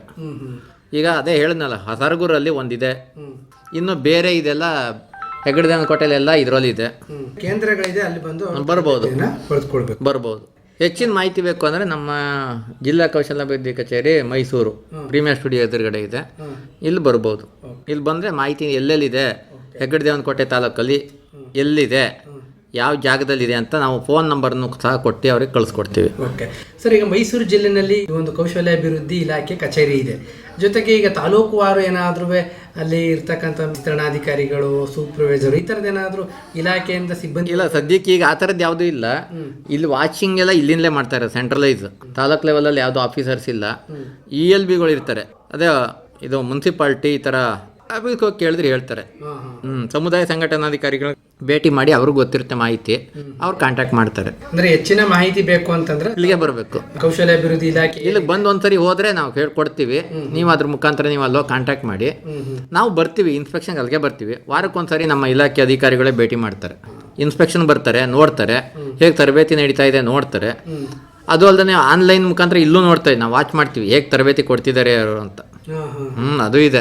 CCTV ಇಡ್ತಿರ್ತೀವಿ, ಅಲ್ಲಿ ಎಷ್ಟು ಜನ ಇದ್ದಾರೆ, ಏನು ಮಾಡ್ತಿದ್ದಾರೆ ಇವತ್ತು, ಅದೆಲ್ಲ ನೋಡ್ತೀವಿ, ಇಲ್ಲಿಂದ ವಾಚ್ ಮಾಡ್ತೀವಿ. ಎರಡು ರೀತಿಯ ವ್ಯವಸ್ಥೆ, ಪೇಮೆಂಟ್ ಕೊಡ್ತೀವಲ್ಲ, ವಾಚ್ ಮಾಡೇ ಪೇಮೆಂಟ್ ಕೊಡುವಂಥದ್ದು. ಇಲಾಖೆಯಿಂದ ಆಗ್ತಾ ಇರ್ತಕ್ಕಂಥ ತರಬೇತಿ ಪರಿಪೂರ್ಣವಾಗಿ ಸದುಪಯೋಗ ಆಗಬೇಕು. ಹೌದು ಹೌದು, ಯಾವುದೇ ರೀತಿಯ ತರಬೇತಿ ಪರಿಪೂರ್ಣ ಆಗಬೇಕು. ಪ್ರತಿ ಹಂತದಲ್ಲೂ ಚೆಕ್ ಮಾಡ್ತೀವಿ, ತರಬೇತಿ ಪರಿಪೂರ್ಣ ಆಗಬೇಕು. ಆ ತರಬೇತಿ ಒಂದರ ಸರ್ಟಿಫಿಕೇಟ್ ಇಶ್ಯೂ ಮಾಡಬೇಕು. ಆ ಸರ್ಟಿಫಿಕೇಟ್ ಇಶ್ಯೂ ಆದ್ರೆ ಪ್ಲೇಸ್ಮೆಂಟ್ ಆಗಬೇಕು. ಪ್ಲೇಸ್ಮೆಂಟ್ ಆಗಲಿಲ್ಲ ಅಂದರೆ ಸೆಲ್ಫ್ ಎಂಪ್ಲಾಯ್ಮೆಂಟ್ ಕರ ಅವ್ರು ಮಾಡ್ತಾ ಇರಬೇಕು. ಅದು ಇದ್ದಾವೆ ಎಷ್ಟು. ಅದು ಮೇಲ್ವಿಚಾರಣೆ, ಅದು ಸಬ್ಮಿಟ್ ಮಾಡ್ತೀವಿ, ಅದಕ್ಕೂ ದುಡ್ಡು ಕೊಡ್ತೀವಿ. ಪ್ಲೇಸ್ಮೆಂಟ್ ಮಾಡ್ತಾ ಇದ್ದಾರೆ ಅಂದರೆ ಅದಕ್ಕೂ ನಾವು ಸ್ವಲ್ಪ ಉತ್ತೇಜನ ಕೊಡ್ತೀವಿ. ಸರ್, ಇದ್ರ ಜೊತೆಗೆ ಒಂದು ಕರ್ನಾಟಕ ಸರ್ಕಾರದ ಮಹತ್ವಾಕಾಂಕ್ಷೆ ಯೋಜನೆ ಈಗ ಕಳೆದ ಒಂದು 6 ತಿಂಗಳಿಂದ ಅನೌನ್ಸ್ ಮಾಡಿದಂಥದ್ದು, ಜೊತೆಗೆ ಕಳೆದ ತಿಂಗಳಲ್ಲಿ ಅದು ಲಾಂಚ್ ಆಗ್ತದೆ ನಾವು ನೋಡ್ತೀವಿ ಸರ್. ಯುವ ನಿಧಿ ಅಂದ್ಬಿಟ್ಟು ಈ ಒಂದು ಕಾರ್ಯಕ್ರಮದ ಪ್ರಮುಖ ಉದ್ದೇಶಗಳು ಏನೆಲ್ಲ, ಚಟುವಟಿಕೆಗಳು, ಯುವ ನಿಧಿ. ಸಾಕಷ್ಟು ಯುವಕರು ನಾವು ಪದವಿ ಮಾಡಿದ್ದೀವಿ, ಡಿಪ್ಲೊಮಾ ಮಾಡಿದ್ವಿ, ನಮಗೂ ಕೂಡ ಸೌಲಭ್ಯಗಳನ್ನ ಇದು ಈಗಾಗಲೇ ಹೇಳಿದೆ. 2023ರಿಂದ ಯಾರು ಪಾಸ್ ಆಗಿರ್ತಾರೋ ಅಂಥವ್ರಿಗೆ ಅಂತ 2 ವರ್ಷದವರೆಗೂ ಇದು ಸೌಲಭ್ಯವನ್ನು ಪಡ್ಕೋಬೋದು. ಅಂದರೆ ಪಾಸಾಗಿ 6 ತಿಂಗಳಾಗಿರಬೇಕು, ಅದು ಮೇಯ್ನು. ಅವ್ರಿಗೆ ಏನಾಗುತ್ತೆ ಅಂದರೆ ಡಿಗ್ರಿ ಹೋಲ್ಡ್ರಿಗೆ 3,000, ಡಿಪ್ಲೊಮಾ ಹೋಲ್ಡ್ರಿಗೆ 1,500 ದುಡ್ಡು ಕೊಡ್ತೀವಿ. ಆಮೇಲೆ ಅವ್ರಿಗೆ ಏನಾಗುತ್ತೆ ಅಂದರೆ ಈಗ ಕೆಲಸನೂ ಕೊಡಿಸ್ತೀವಿ ಅವ್ರಿಗೆ. ಯಾಕೆಂದರೆ ನಿಜವಾದ ಇದು ಏನಾಗುತ್ತೆ ಅಂದರೆ ನಮ್ಮಲ್ಲಿ ಆ ಥರ ಫೆಸಿಲಿಟಿ ಇದೆ, ಪೋರ್ಟಲ್ ಇದೆ, ಅದ್ರ ಮುಖಾಂತರ ಕೆಲಸನೂ ಕೊಡಿಸ್ತೀವಿ. ಸ್ಕಿಲ್ ಕನೆಕ್ಟ್ ಪೋರ್ಟಲ್ ಮುಖಾಂತರ 3,000 ರೂಪಾಯಿ ಅವ್ರಿಗೆ ಕೊಡ್ತು ಅಂದರೆ, ಈಗ BA ಓದಿರ್ತಾರೆ, BA ಓದ ತಕ್ಷಣ ಅವ್ರಿಗೆ ಕೆಲಸ ಈಸಿಯಾಗಿ ಸಿಗಲ್ಲ. ಅವ್ರಿಗೆ ಏನು ಮಾಡ್ತೀವಿ ಅಂದರೆ ಸ್ಕಿಲ್ ಟ್ರೈನಿಂಗ್ ಕೊಡ್ತೀವಿ. ಸ್ಕಿಲ್ ಟ್ರೈನಿಂಗನ್ನು ಯಾವುದೀಗ ಬೇಡಿಕೆ ಇರುತ್ತೋ ಅಂತ ವೃತ್ತಿಲಿ ಕೊಡ್ತೀವಿ. ಕೊಟ್ಟಾದ್ಮೇಲೆ ಆ degree BA plus skill training ಎರಡೂ ಸೇರಿಸಿ ಅವನಿಗೆ ಪ್ಲೇಸ್ಮೆಂಟ್ ತೊಗೊಳಕ್ಕೆ ಈಸಿ ಆಗುತ್ತೆ. ಇಲ್ಲಿ ಅವರು ಸ್ವಂತ ಉದ್ಯೋಗನೂ ಮಾಡ್ಬೋದು. ಎರಡನ್ನೂ ಮಾಡೋದಕ್ಕೆ ಉತ್ತೇಜನ ಆಗುತ್ತೆ. ಇದು ಒಳ್ಳೆಯ ಯೋಜನೆ. ಯಾಕೆಂದರೆ ಹುಡುಗ ಅವರ ತಂದೆ ತಾಯಿನ ಡಿಪೆಂಡ್ ಆಗೋದು ಕಡಿಮೆ ಆಗುತ್ತೆ. ಇದರ ಉದ್ದೇಶನ ಅವ್ರು ಪಡ್ಕೊಂಡ್ರೆ ಒಳ್ಳೇದು. ಯುವ ನಿಧಿ ಉದ್ದೇಶ ಸದುದ್ಯೋಗ ಮಾಡ್ಕೊಂಡ್ರೆ ಒಳ್ಳೇದು. ಯಾಕೆ ಅಂದರೆ ಇದನ್ನು 2 ವರ್ಷದೊಳಗೆ ಅವರು ಕೆಲಸಕ್ಕೆ ಹೋಗೋವಂಥ ವ್ಯವಸ್ಥೆನೂ ಸಹ ಮಾಡೋದ್ರಿಂದ, ತರಬೇತಿನೂ ಫ್ರೀಯಾಗಿ ಕೊಡೋದ್ರಿಂದ ಇವರಿಗೆ ಒಳ್ಳೇದಾಗುತ್ತೆ. ಒಳ್ಳೆಯ ಯೋಜನೆ ಇದು. ಅಂದರೆ 2023ನೇ ಸಾಲಿನಲ್ಲಿ ಯಾರು ಪದವಿಯಿಂದ ಉತ್ತೀರ್ಣರಾಗಿದ್ದಾರೆ, ಜೊತೆಗೆ ಡಿಪ್ಲೊಮಾಯಿಂದ ಉತ್ತೀರ್ಣರಾಗಿದ್ದಾರೆ ಅಂತವರು ಯುವ ನಿಧಿ ಪೋರ್ಟಲ್ ನಲ್ಲಿ ಅಪ್ಲಿಕೇಶನ್ ಸಲ್ಲಿಸಬೇಕು. ಸೇವಾ ಸಿಂಧು ಪೋರ್ಟಲ್ ಅಂತಿದೆ, ದಯಮಾಡಿ ನೋಡಿ, ಅಲ್ಲೆಲ್ಲರೂ ಇರುತ್ತೆ. ಬಾಪೂಜಿ ಕೇಂದ್ರ ಇರುತ್ತೆ, ಕರ್ನಾಟಕ 1 ಅಂತಿರುತ್ತೆ. ನಿಮ್ಮಲ್ಲಿ ನಿಮ್ಮ ಗ್ರಾಮಾಂತರ ಪ್ರದೇಶ ಹೋದರೆ ಗ್ರಾಮ 1 ಅಂತಿರುತ್ತೆ. ಅಲ್ಲಿಗೆ ಹೋದರೆ ನೀವು ಆ ಪೋರ್ಟಲಲ್ಲಿ ನಿಮ್ಮದು ಏನಿಲ್ಲ, ಒಂದು 2-3 ಕ್ವಶನ್ಸ್ ಅಷ್ಟೇ ಕೇಳುತ್ತೆ. ಆಧಾರ್ ಕಾರ್ಡ್ ಕೇಳುತ್ತೆ, ಅಡ್ರೆಸ್ ಕೇಳುತ್ತೆ, ನಿಮ್ಮ ಪಾಸಾಗಿರೋ ಇಯರ್ ಎಲ್ಲ ಕೇಳುತ್ತೆ. ಎಲ್ಲ ಫೀಡ್ ಮಾಡಿದ್ರೆ ಸಾಕು. ನಿಮ್ಮ ಮೊಬೈಲ್ ನಂಬರ್ ಕೇಳುತ್ತೆ, register mobile number, email ID ಕೇಳುತ್ತೆ. ಅಷ್ಟು ಕೇಳಿದ್ರೆ ಫಿಲಪ್ ಮಾಡಿದ್ರೆ ಸಾಕು, ಕ್ಲೋಸ್. ನಮ್ಮಿಂದ ದುಡ್ಡು ಅಕೌಂಟಿಗೆ ಬರುತ್ತೆ. ಈ ಥರ ಪೋರ್ಟಲಲ್ಲಿ ಅರ್ಜಿ ಹಾಕಿದ ಮೇಲೆ ಈಗ ತಮ್ಮ ಇಲಾಖೆ ವತಿಯಿಂದ, ಸರ್ಕಾರದ ವತಿಯಿಂದ ಅವ್ರು ಯಾವುದು ಡಿಪ್ಲೊಮಾ ಆಗಿದ್ರೆ 1,500, ಪದವಿಯನ್ನು ಹೊಂದಿದ್ರೆ 3,000 ರೂಪಾಯಿ ಹಣ ಸಿಗುತ್ತೆ ಅಂತ ತಾವು ಹೇಳಿದ್ರಿ ಸರ್.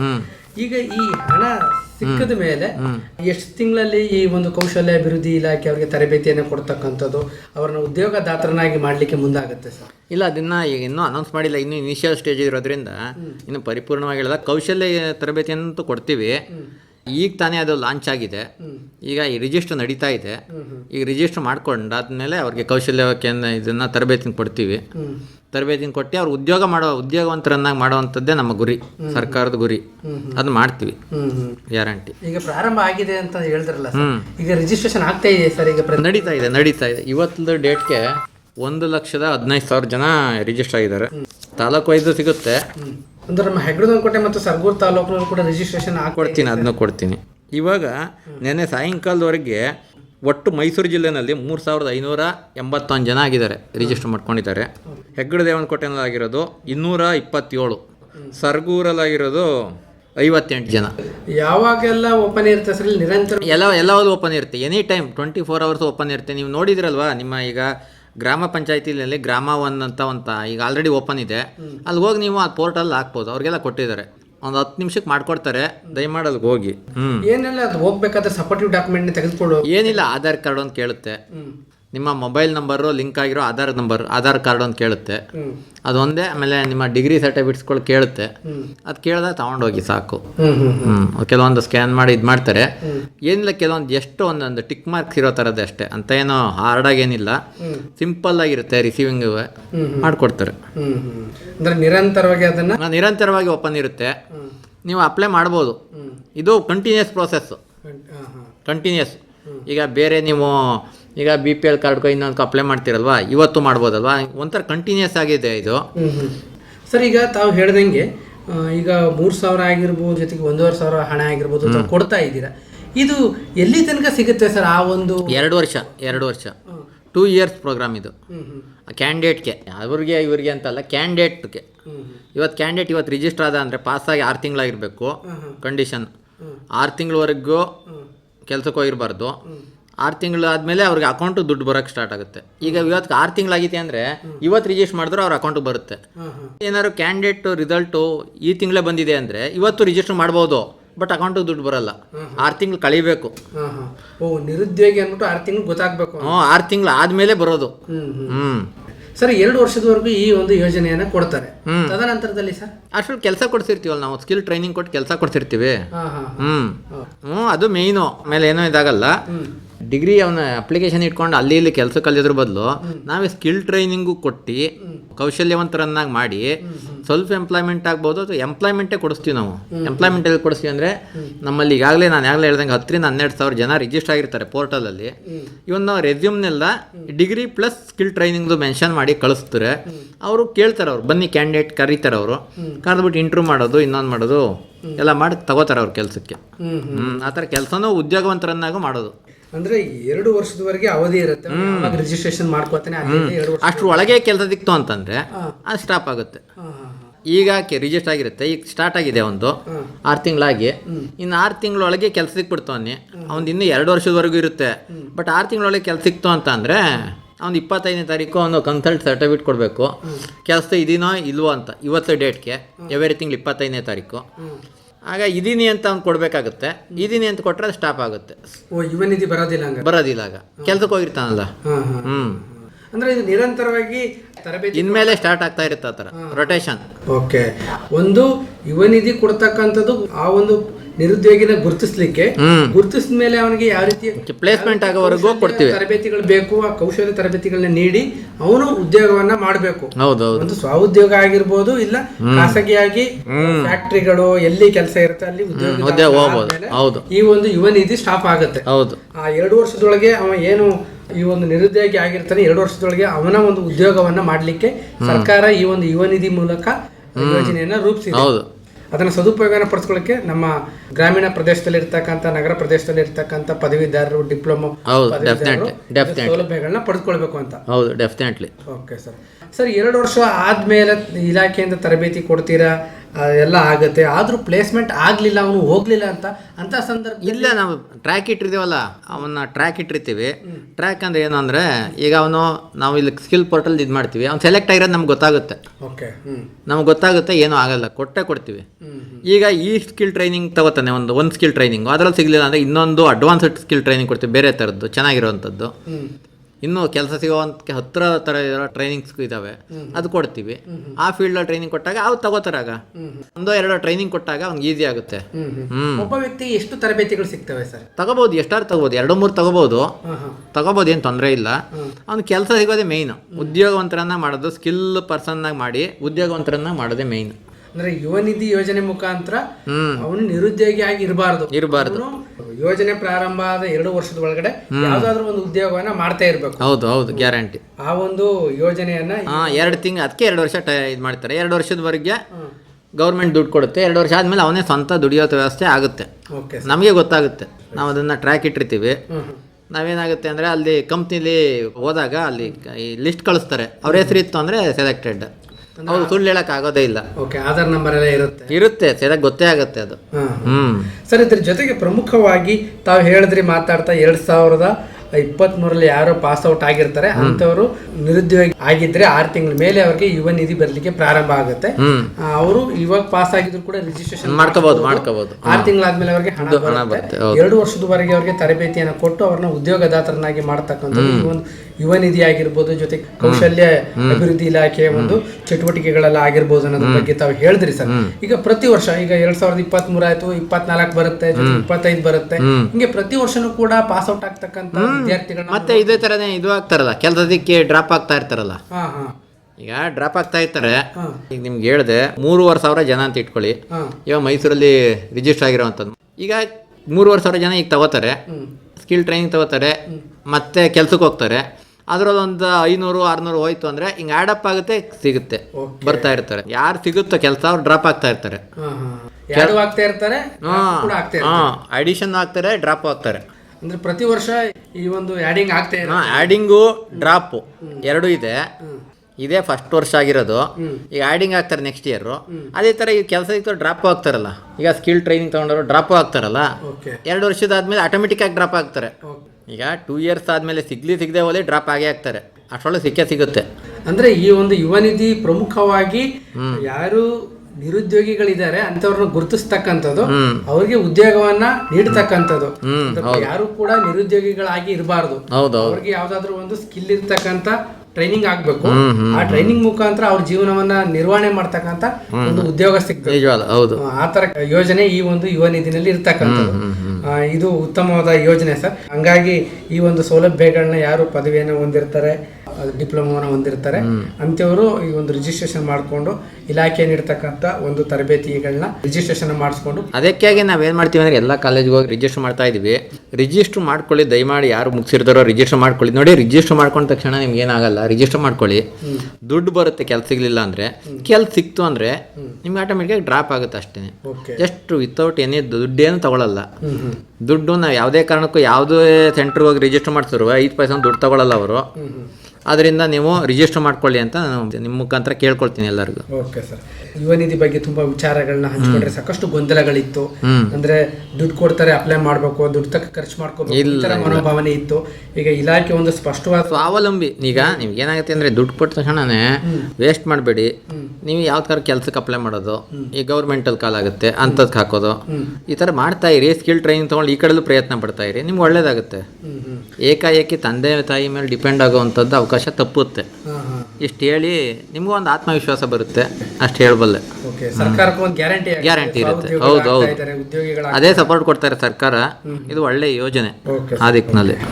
ಸರ್, ಇದ್ರ ಜೊತೆಗೆ ಪ್ರಮುಖವಾಗಿ ಕೇಂದ್ರ ಸರ್ಕಾರದ ಮಹತ್ವಾಕಾಂಕ್ಷೆ ಯೋಜನೆ ಈಗ PM ವಿಶ್ವಕರ್ಮ ಅಂದ್ಬಿಟ್ಟು ಈಗ ಎಲ್ಲಾ ಕಡೆನೂ ಕೂಡ ಈಗೀಗ ಪಬ್ಲಿಸಿಟಿ ಆಗ್ತಾ ಇದೆ. ಜನರು ಅದರ ಸದುಪಯೋಗವನ್ನ ಪಡೆದುಕೊಳ್ಳಿಕ್ಕೂ ಕೂಡ ಮುಂದಾಗ್ತಾ ಇದ್ದಾರೆ. ಈ ನಿಟ್ಟಿನಲ್ಲಿ ನೋಡೋದಾದ್ರೆ ಸರ್, ಈ PM ವಿಶ್ವಕರ್ಮ ಯೋಜನೆಯ ಪ್ರಮುಖ ಗುರಿ, ಉದ್ದೇಶ, ಚಟುವಟಿಕೆಗಳು ಏನು ಸರ್?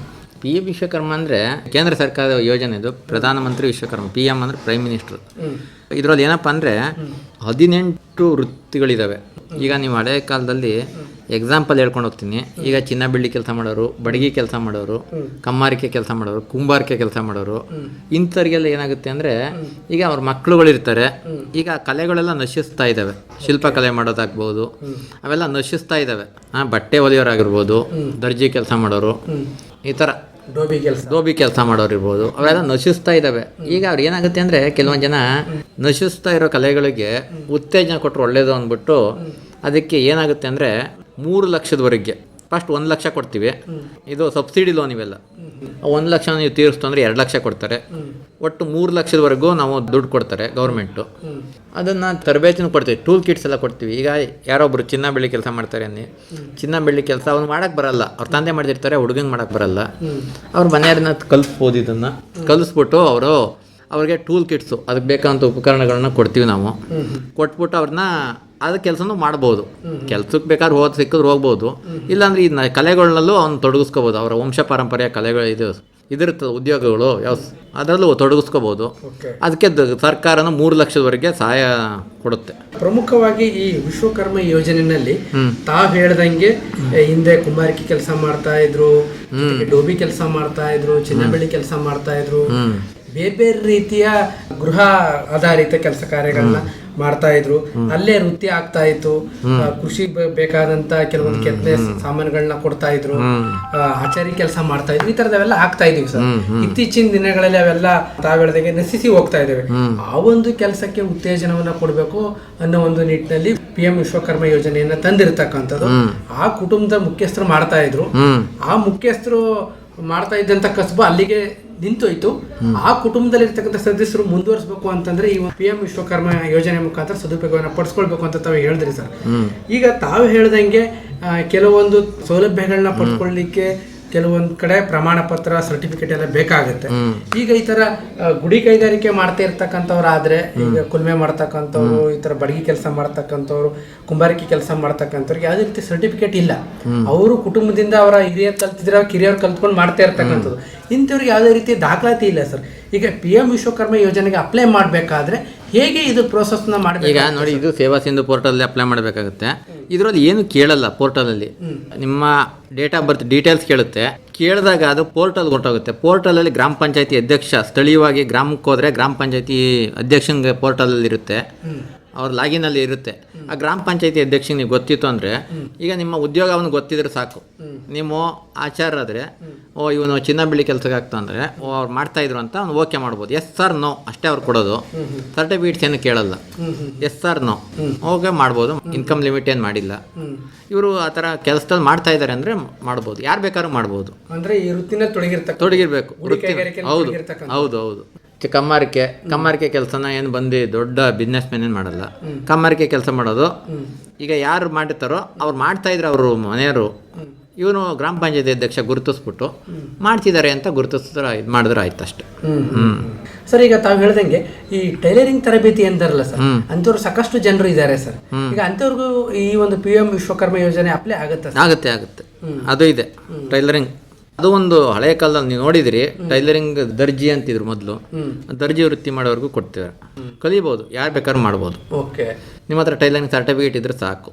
ಗ್ರಾಮ ಪಂಚಾಯತಿಗೆ ಒಂದು ಪ್ರೂಫ್ ತೋರಿಸಿದ್ರೆ ಸಾಕು, ಅದಕ್ಕೆ ಕೊಡ್ತಾರೆ.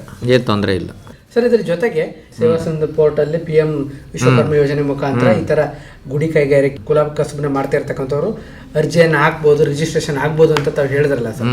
ಈಗ ರಿಜಿಸ್ಟ್ರೇಷನ್ ಆದ್ಮೇಲೆ ಹೇಗೆ ಅವ್ರಿಗೆ ಹಣ ಅವ್ರ ಬ್ಯಾಂಕ್ಗೆ ಜಮಾ ಆಗ್ತಕ್ಕಂಥದ್ದು, ಅವ್ರ ಚಟುವಟಿಕೆಗೆ ಮಾಡ್ಲಿಕ್ಕೆ ಉತ್ತೇಜನ ಸಿಗ್ಲಿಕ್ಕೆ? ಈಗ ನೀವು ಕೇಳ್ತಿರೋದು ಇನ್ನು ಅರ್ಲಿ ಕ್ವಶನ್. ಇದು ಈಗಾಗಲೇ ಈ ಇನಿಷಿಯಲ್ ಸ್ಟೇಜಲ್ಲಿ ಇದೆ. ಈಗ ಅಪ್ಲಿಕೇಶನ್ ರಿಸೀವ್ ಆಗಿದೆ. ರಿಸೀವ್ ಆದ ಅಪ್ಲಿಕೇಶನ್ನು ಡಿಸ್ಟ್ರಿಕ್ಟ್ ಪೋರ್ಟಲ್ ಬರುತ್ತೆ. ಆಮೇಲೆ ಡಿಸ್ಟ್ರಿಕ್ಟ್ ಪೋರ್ಟಲಿಂದ ಸ್ಟೇಟ್ ಪೋರ್ಟಲ್ಗೆ ಹೋಗುತ್ತೆ. ಅಲ್ಲಿಂದ ಬ್ಯಾಂಕ್ಗೆ ಹೋಗುತ್ತೆ. ಬ್ಯಾಂಕಲ್ಲಿ ಅವ್ರ ಸಾಲ ಸೌಲಭ್ಯ ಸಿಗುತ್ತೆ. ಗೈಡ್ಲೈನ್ಸ್ ಎಲ್ಲ ಬರುತ್ತೆ, ಕೊಡ್ತೀವಿ, ತಿಳಿಸ್ತೀವಿ, ಗ್ಯಾರಂಟಿ ತಿಳಿಸ್ತೀವಿ. ಗೈಡ್ಲೈನ್ಸ್ ಅರ್ಜಿಯನ್ನು ಹಾಕಿ ಯಾರು ಅವ್ರ ವೃತ್ತಿನಲ್ಲಿ ತೊಡಗಿಸ್ಕೋಬೇಕು ಅಂತ ಇಂಟ್ರೆಸ್ಟ್ ಇರುತ್ತೋ ಅದಕ್ಕೆ ಒಂದು ಡಾಕ್ಯುಮೆಂಟ್ಸ್ ಇದ್ರೆ ಸಾಕು. ಅವರು ಅರ್ಜಿ ಹಾಕಿ ಸೇವಾ ಸಿಂಧು ಪೋರ್ಟಲ್ ಅರ್ಜಿ ಹಾಕಿದ್ರೆ ಏನಾಗುತ್ತೆ ಅಂತಂದರೆ, ಅದು ಅಲ್ಲಿ ನಿಮ್ಮ ಸ್ಥಳೀಯವಾಗಿ ಲಾಗಿನ್ನಿಂದ ಡಿಸ್ಟ್ರಿಕ್ಟ್ ಲಾಗಿನ್ ಬರುತ್ತೆ. ಆಮೇಲೆ ಅಲ್ಲಿಂದ ಕ್ಲೋಸ್ ಆಗಿ ಅಲ್ಲಿಂದ ಸ್ಟೇಟ್ ಪೋರ್ಟಲ್ಗೆ ಹೋಗಿ ಇದಾಗುತ್ತೆ. 3 ಲಕ್ಷದವರೆಗೂ ಅದಕ್ಕೆ ಸಹಾಯಧನ ಸಿಗುತ್ತೆ. ಗೌರ್ಮೆಂಟ್ ದುಡ್ಡು ಕೊಡುತ್ತೆ. ಅದಕ್ಕೆ ಅದನ್ನು ಉಪಯೋಗ ಪಡ್ಕೋಬಹುದು. ಅಂದ್ರೆ ಯಾರು ವೃತ್ತಿ ಕಸಬನ ಮಾಡ್ತಾ ಇರ್ತಾರೆ ಅವ್ರಿಗೆ ಅಂತ, ಕುಲ ಕಸಬನ ಮಾಡ್ತಾ ಇರ್ತಕ್ಕಂಥ ಅಂತೇವ್ರಿಗೆ ಮಾಡ್ಬೋದು. ಈಗ ಬೇರೆಯವ್ರು ಮಾಡಬೇಕು ಅಂದರೆ ಅವ್ರ ವೃತ್ತಿನಲ್ಲಿ ಅವರು ಸ್ಕಿಲ್ ಇರಬೇಕು. ಸರ್ಟಿಫಿಕೇಟಾರು ಒಂದು ಯಾವ್ದಾದ್ರು ಒಂದು ತರಬೇತಿ ಪಡೆದಿರೋದಕ್ಕೆ ಒಂದು ಇದಿರಬೇಕು. ಅವ್ರ ವೃತ್ತಿನ ಮುಂದುವರ್ಸ್ಕೊಂಡು ಹೋಗೋದಕ್ಕೆ ಈಸಿ ಆಗುವಂಥ. ಈಗ ಬಟ್ಟೆ ಅಂಗಡಿ ಇಡ್ಬೋದು, ಟೈಲರಿಂಗ್ ಶಾಪ್ ಇಡ್ಬೋದು, ಅವ್ರ ವೃತ್ತಿ ಸರ್ಟಿಫಿಕೇಟ್ ಇರಬೇಕು. ಸರ್ಟಿಫಿಕೇಟ್ ಇದ್ರೂ ಆಗುತ್ತೆ, ಅದು ಅಥೆಂಟಿಕೇಟೆಡ್. ಓಕೆ. ನೀವು ಅದೇ ವಿಶ್ವಕರ್ಮದವರೇ ಮಾಡಬೇಕು ಅಂತೇನಿಲ್ಲ, ವೃತ್ತಿ ಸರ್ಟಿಫಿಕೇಟ್ ಇದ್ರೆ ಸಾಕು. ತರಬೇತಿ ಪಡೆದಿರೋ ಸರ್ಟಿಫಿಕೇಟ್ ಇದ್ರೆ ಕೊಡ್ತೀವಿ. ಕೆಲವರು ಆ ಸಮುದಾಯದವರು ಮಾಡಿದ್ರೆ ಬೇರೆಯವರು ಕೂಡ ಕೆಲವೊಂದು ಅದೇ ಹೇಳಿದ್ರು, ಸರ್ಟಿಫಿಕೇಟ್ ಇರಬೇಕು. ಸರ್ಟಿಫಿಕೇಟ್ ಇಲ್ಲ ಅಂದ್ರೆ ಸರ್ ಕೆಲವರು ಪಡ್ಕೋಬೇಕು. ಇದು ಹಂಗೆ ಕಂಟಿನ್ಯೂ ಇರುತ್ತೆ ಪ್ರೋಗ್ರಾಮು. ವಿಶ್ವಕರ್ಮ ಇರುತ್ತೆ, ಯಾವಾಗಲೂ ಇರುತ್ತೆ. ಈಗಲೂ ಸೇರ್ಕೋಬಹುದು. ಈಗಲೂ ನಮ್ಮ ಸ್ಕಿಲ್ ಸೆಂಟರ್ ಸೇರಿದ್ರೆ ಅವರು ತರಬೇತಿ ಕೊಡ್ತಾರೆ. ವಯಸ್ಸಾಗಿರೋಂಥವ್ರಿಗೂ ಕೊಡ್ತೀರಾ? ವಯಸ್ಸಾಗಿಲ್ಲ, ಮರ ಕೆಲಸ ಮಾಡ್ತಕ್ಕಂಥವ್ರು 45 ವರ್ಷಕ್ಕೆ ಲಿಮಿಟ್ ಮಾಡಿದ್ದಾರೆ. ಈಗ 45 ವರ್ಷದವರು ಅವರು ಸೇರ್ಕೋಬಹುದು. ಸೇರ್ಕೊಂಡು ತರಬೇತಿ ಹೊಂದಿ ಸರ್ಟಿಫಿಕೇಟ್ ತಗೋಬಹುದು. ಆ ಸರ್ಟಿಫಿಕೇಟ್ ಬೇಸ್ ಮೇಲೆ ಇವರು ಲೋನ್ ತಗೋಬಹುದು. ಅದು ಎಲ್ಲಾ ರೀತಿಯ ಅದರಲ್ಲೂ ಒಂದು ಕೌಶಲ್ಯ ಪಡೆದಿರಬೇಕು. 45 ಇಯರ್ಸ್ನವ್ರ ಒಳಗಡೆ ಆಯ್ತು ಅಂದ್ರೆ ತಗೋಬಹುದು. ಸರ್, ತುಂಬಾ ವಿಚಾರಗಳನ್ನ ತಾವು ಇಷ್ಟೊತ್ತವರೆಗೂ ಹಂಚ್ಕೊಂಡ್ರಿ. Thank you. ಅಂದ್ರೆ ಮೈಸೂರು ಜಿಲ್ಲೆಯಲ್ಲಿ ಇರ್ತಕ್ಕಂಥ ಒಂದು ಕೌಶಲ್ಯ ಅಭಿವೃದ್ಧಿ ಇಲಾಖೆ ಏನೆಲ್ಲ ಚಟುವಟಿಕೆಗಳನ್ನ ಮಾಡ್ತಾ ಇದೆ, ಜೊತೆಗೆ ಹೊಸದಾಗಿ ಸರ್ಕಾರ ಲಾಂಚ್ ಮಾಡಿರ್ತಕ್ಕಂಥ ಒಂದು ಕೇಂದ್ರ ಸರ್ಕಾರದ ವಿಶ್ವಕರ್ಮ ಯೋಜನೆ ಮುಖಾಂತರ ಏನೆಲ್ಲ ಸೌಲಭ್ಯಗಳಿದೆ, ಜೊತೆಗೆ ರಾಜ್ಯ ಸರ್ಕಾರದ ಮಹತ್ವಾಕಾಂಕ್ಷೆ ಯೋಜನೆ ಒಂದು ಯುವ ನಿಧಿ ಮುಖಾಂತರ ಏನೆಲ್ಲ ಸೇವಾ ಸೌಲಭ್ಯಗಳಿದೆ, ಆ ಒಂದು ಯುವ ನಿಧಿಯನ್ನು ಪಡ್ಕೊಳ್ತಕ್ಕಂಥ ನಿರುದ್ಯೋಗ ಯುವತಿಯರನ್ನ ರಿಜಿಸ್ಟ್ರೇಷನ್ ಮಾಡಿಸಿ ಅವರಿಗೆ 2 ವರ್ಷದವರೆಗೆ ಉದ್ಯೋಗವನ್ನ ಕಲ್ಪಿಸ್ತಕ್ಕಂಥ ಕೆಲಸವನ್ನ ಹೇಗೆ ಮಾಡ್ತಾ ಇದೆ, ಹೇಗೆ ಸದುಪಯೋಗವನ್ನ ಪಡಿಸ್ಕೊಳ್ಬೇಕು, ಜೊತೆಗೆ ಕೌಶಲ್ಯ ಅಭಿವೃದ್ಧಿ ಇಲಾಖೆಯಲ್ಲಿ ಕೌಶಲ್ಯವನ್ನ ಅಭಿವೃದ್ಧಿ ಮಾಡ್ತಕ್ಕಂಥದ್ದಾಗಿರ್ಬೋದು, ಜೊತೆಗೆ ಉದ್ಯಮಶೀಲತೆಯನ್ನ ಮಾಡ್ತಕ್ಕಂಥದ್ದಾಗಿರ್ಬೋದು, ಜೊತೆಗೆ ಅವರು ಇವೆಲ್ಲ ತರಬೇತಿಗಳನ್ನ ಪಡೆಯೋದ್ರ ಜೊತೆಗೆ ಯಾರು ಅನಕ್ಷರಸ್ಥರಾಗಿರ್ತಾರೆ ಅಂತವರಿಗೆ ಜೀವನೋಪಾಯ ಯೋಜನೆ ನಡಿನಲ್ಲಿ ಏನೆಲ್ಲ ಯೋಜನೆಗಳಿದೆ ಅದನ್ನ ಯಾವ ಸದುಪಯೋಗವನ್ನ ಪಡಿಸ್ಕೊಳ್ಬೇಕು ಅನ್ನೋ ತುಂಬಾ ವಿಚಾರಗಳನ್ನ ಹಂಚ್ಕೊಂಡ್ರಿ ಸರ್. ಕೊನೆಯದಾಗಿ ನಮ್ಮ ಸಮುದಾಯದ ಜನರಿಗೆ ಈ ಒಂದು ಕರ್ನಾಟಕ ಕೌಶಲ್ಯ ಇಲಾಖೆ ಕುರಿತು ತಾವು ಏನ್ ಸಂದೇಶವನ್ನು ಕೊಡ್ಲಿಕ್ಕೆ ಇಷ್ಟಪಡ್ತೀರಾ ಸರ್? ನೋಡಿ, ಇಲಾಖೆ ಇರೋದೇ ಇದಕ್ಕೋಸ್ಕರ, ಯುವಜನತೆ ಮೇಯ್ನ್ ಕಾನ್ಸೆಪ್ಟು. ಯುವಕರಿಗಾಗಿ ಈಗ ಕೌಶಲ್ಯಾಭಿವೃದ್ಧಿ ಇಲಾಖೆ ಅಷ್ಟೇ, ಯುವ ಜನರನ್ನು ಕೌಶಲ್ಯಯುಕ್ತರನ್ನಾಗಿ ಮಾಡೋದು. ಅದನ್ನ ಉಪಯೋಗ ಪಡಿಸ್ಕೊಳ್ಳಿ. ಯಾಕೆಂದರೆ ಇಂಥ ಅವಕಾಶಗಳು ಈಗ ಬೇರೆ ನೀವು ಸ್ವಂತವಾಗಿ ಎಲ್ಲೂ ಪ್ರೈವೇಟ್ ಆಗಿ ಎಲ್ಲೂ ಮಾಡೋಕ್ಕಾಗಲ್ಲ. ಸರ್ಕಾರನೇ ಅದಕ್ಕೆ ಮುಂದೆ ಬಂದಿರೋದ್ರಿಂದ ಅದ್ರ ಉಪಯೋಗ ಪಡ್ಕೊಳ್ಳಿ, ಕೌಶಲ್ಯ ತೊಗೊಳ್ಳಿ, ಅದ್ರ ಮುಖಾಂತರ ಕೆಲಸನೂ ತೊಗೊಳ್ಳಿ, ಉದ್ಯೋಗ ಮಾಡಿ, ಸ್ವಂತ ಉದ್ಯೋಗ ಮಾಡಿ, ಅಥವಾ ನೀವೇ ಉದ್ಯೋಗ 4 ಜನಕ್ಕೆ ಕೊಡೋ ಥರ ನೀವು ಉದ್ಯಮಪತಿಯಾಗಿ ಬೆಳೀರಿ, ಅದು ಒಳ್ಳೆಯದು. ಅದಲ್ಲದೆ ಅನಕ್ಷರಸ್ಥರಾಗಿದ್ದರೂ ಏನು ಯೋಚನೆ ಮಾಡಬೇಡಿ. ಅದಕ್ಕೂ ನಮ್ಮ ಇಲಾಖೆಯಲ್ಲಿ ನಾವಾಗಲೇ ಡಿಸ್ಕಸ್ ಮಾಡ್ದಂಗೆ ಹಲವಾರು ಯೋಜನೆಗಳಿದ್ದಾವೆ. ಹಲವಾರು ಯೋಜನೆಗಳು ಅನಕ್ಷರಸ್ಥಗೂ ಇದೆ. ಬನ್ನಿ, ಅದ್ರ ಉಪಯೋಗ ಪಡಿಸ್ಕೊಳ್ಳಿ. ನಮ್ಮ ಜಿಲ್ಲಾ ಕಚೇರಿಗೆ ಬರೋಕ್ಕಾಗಲಿಲ್ಲ ಅಂದರೆ ನೀವು ಸ್ಥಳೀಯವಾಗಿ ಮುನ್ಸಿಪಾಲ್ಟಿ ಆಫೀಸ್ ಇರ್ಬೋದು, ಅಲ್ಲಿಗೆ ಹೋಗಿ ಅವರು ನಿಮಗೆ ಅದಕ್ಕೆ ಸಂಬಂಧಪಟ್ಟ ಮಾಹಿತಿಯನ್ನು ನೀಡ್ತಾರೆ. ಉಪಯೋಗವನ್ನು ಪಡ್ಕೊಳ್ಳಿ. ಒಂದು ಹೇಳಬೇಕು ಅಂದರೆ, ನಾನು ಕೌಶಲ್ಯಯುಕ್ತವಾಗಿ ಜೀವನ ನಡೆಸ್ತೀನಿ, ಈ ಮುಂದೆ ಬರ್ತೀನಿ ಅಂದರೆ ಹಲವಾರು ಇಲಾಖೆಯಿಂದ ಉಪಯೋಗಗಳಿವೆ, ಅದನ್ನ ಪಡ್ಕೊಳ್ಳಿ ಅಂತ ಹೇಳಿ ವಾಹಿನಿ ಮುಖಾಂತರ ನಾನು ಹೇಳೋಕ್ಕೆ ಇಷ್ಟಪಡ್ತೀನಿ. ತುಂಬ ಸಂತೋಷ ಸರ್. ಓಕೆ. ತಾವು ಇಷ್ಟೊತ್ತು ಕಾರ್ಯಕ್ರಮದಲ್ಲಿ ಭಾಗವಹಿಸಿ ಕೌಶಲ್ಯ ಅಭಿವೃದ್ಧಿ ಇಲಾಖೆಯಲ್ಲಿ ಏನೆಲ್ಲ ಸೇವಾ ಸೌಲಭ್ಯಗಳಿದೆ, ಹೇಗೆ ಪಡ್ಕೊಳ್ಬೇಕು, ಈ ಒಂದು ಇಲಾಖೆ ಸಮುದಾಯದಲ್ಲಿರ್ತಕ್ಕಂಥ ಪ್ರತಿಯೊಬ್ಬರೂ ಅವ್ರಿಗೆ ಯಾವ ರೀತಿ ತರಬೇತಿಗಳು ಬೇಕು, ಯಾವ ರೀತಿ ಬೇಡಿಕೆ ತರಬೇತಿ ಇದೆ, ಆ ಒಂದು ತರಬೇತಿಗಳನ್ನ ಪಡ್ಕೊಳ್ಳೋ ನಿಟ್ಟಿನಲ್ಲಿ ಹೇಗೆ ಉದ್ಯೋಗವನ್ನು ಗಿಟ್ಟಿಸ್ಕೊಳ್ಬೇಕು, ಅದ್ರ ಮುಖಾಂತರ ಅವರ ಜೀವನ ನಿರ್ವಹಣೆಯನ್ನು ಮಾಡಬೇಕು ಅನ್ನೋ ಸಾಕಷ್ಟು ವಿಚಾರಗಳನ್ನ ತಾವು ಹಂಚ್ಕೊಂಡ್ರಿ ಸರ್. ತಾವು ಕಾರ್ಯಕ್ರಮದಲ್ಲಿ ಭಾಗವಹಿಸಿ ಇಷ್ಟೆಲ್ಲ ವಿಚಾರಗಳನ್ನ ಹಂಚ್ಕೊಂಡಿದ್ದಕ್ಕೆ ತಮಗೆ ಜನಧ್ವನಿ ಬಾನುಲಿ ಕೇಂದ್ರದ ಪರವಾಗಿ ಹಾಗೂ ಸಮುದಾಯದ ಪರವಾಗಿ ಧನ್ಯವಾದಗಳು ಸರ್. ನಮಸ್ಕಾರ.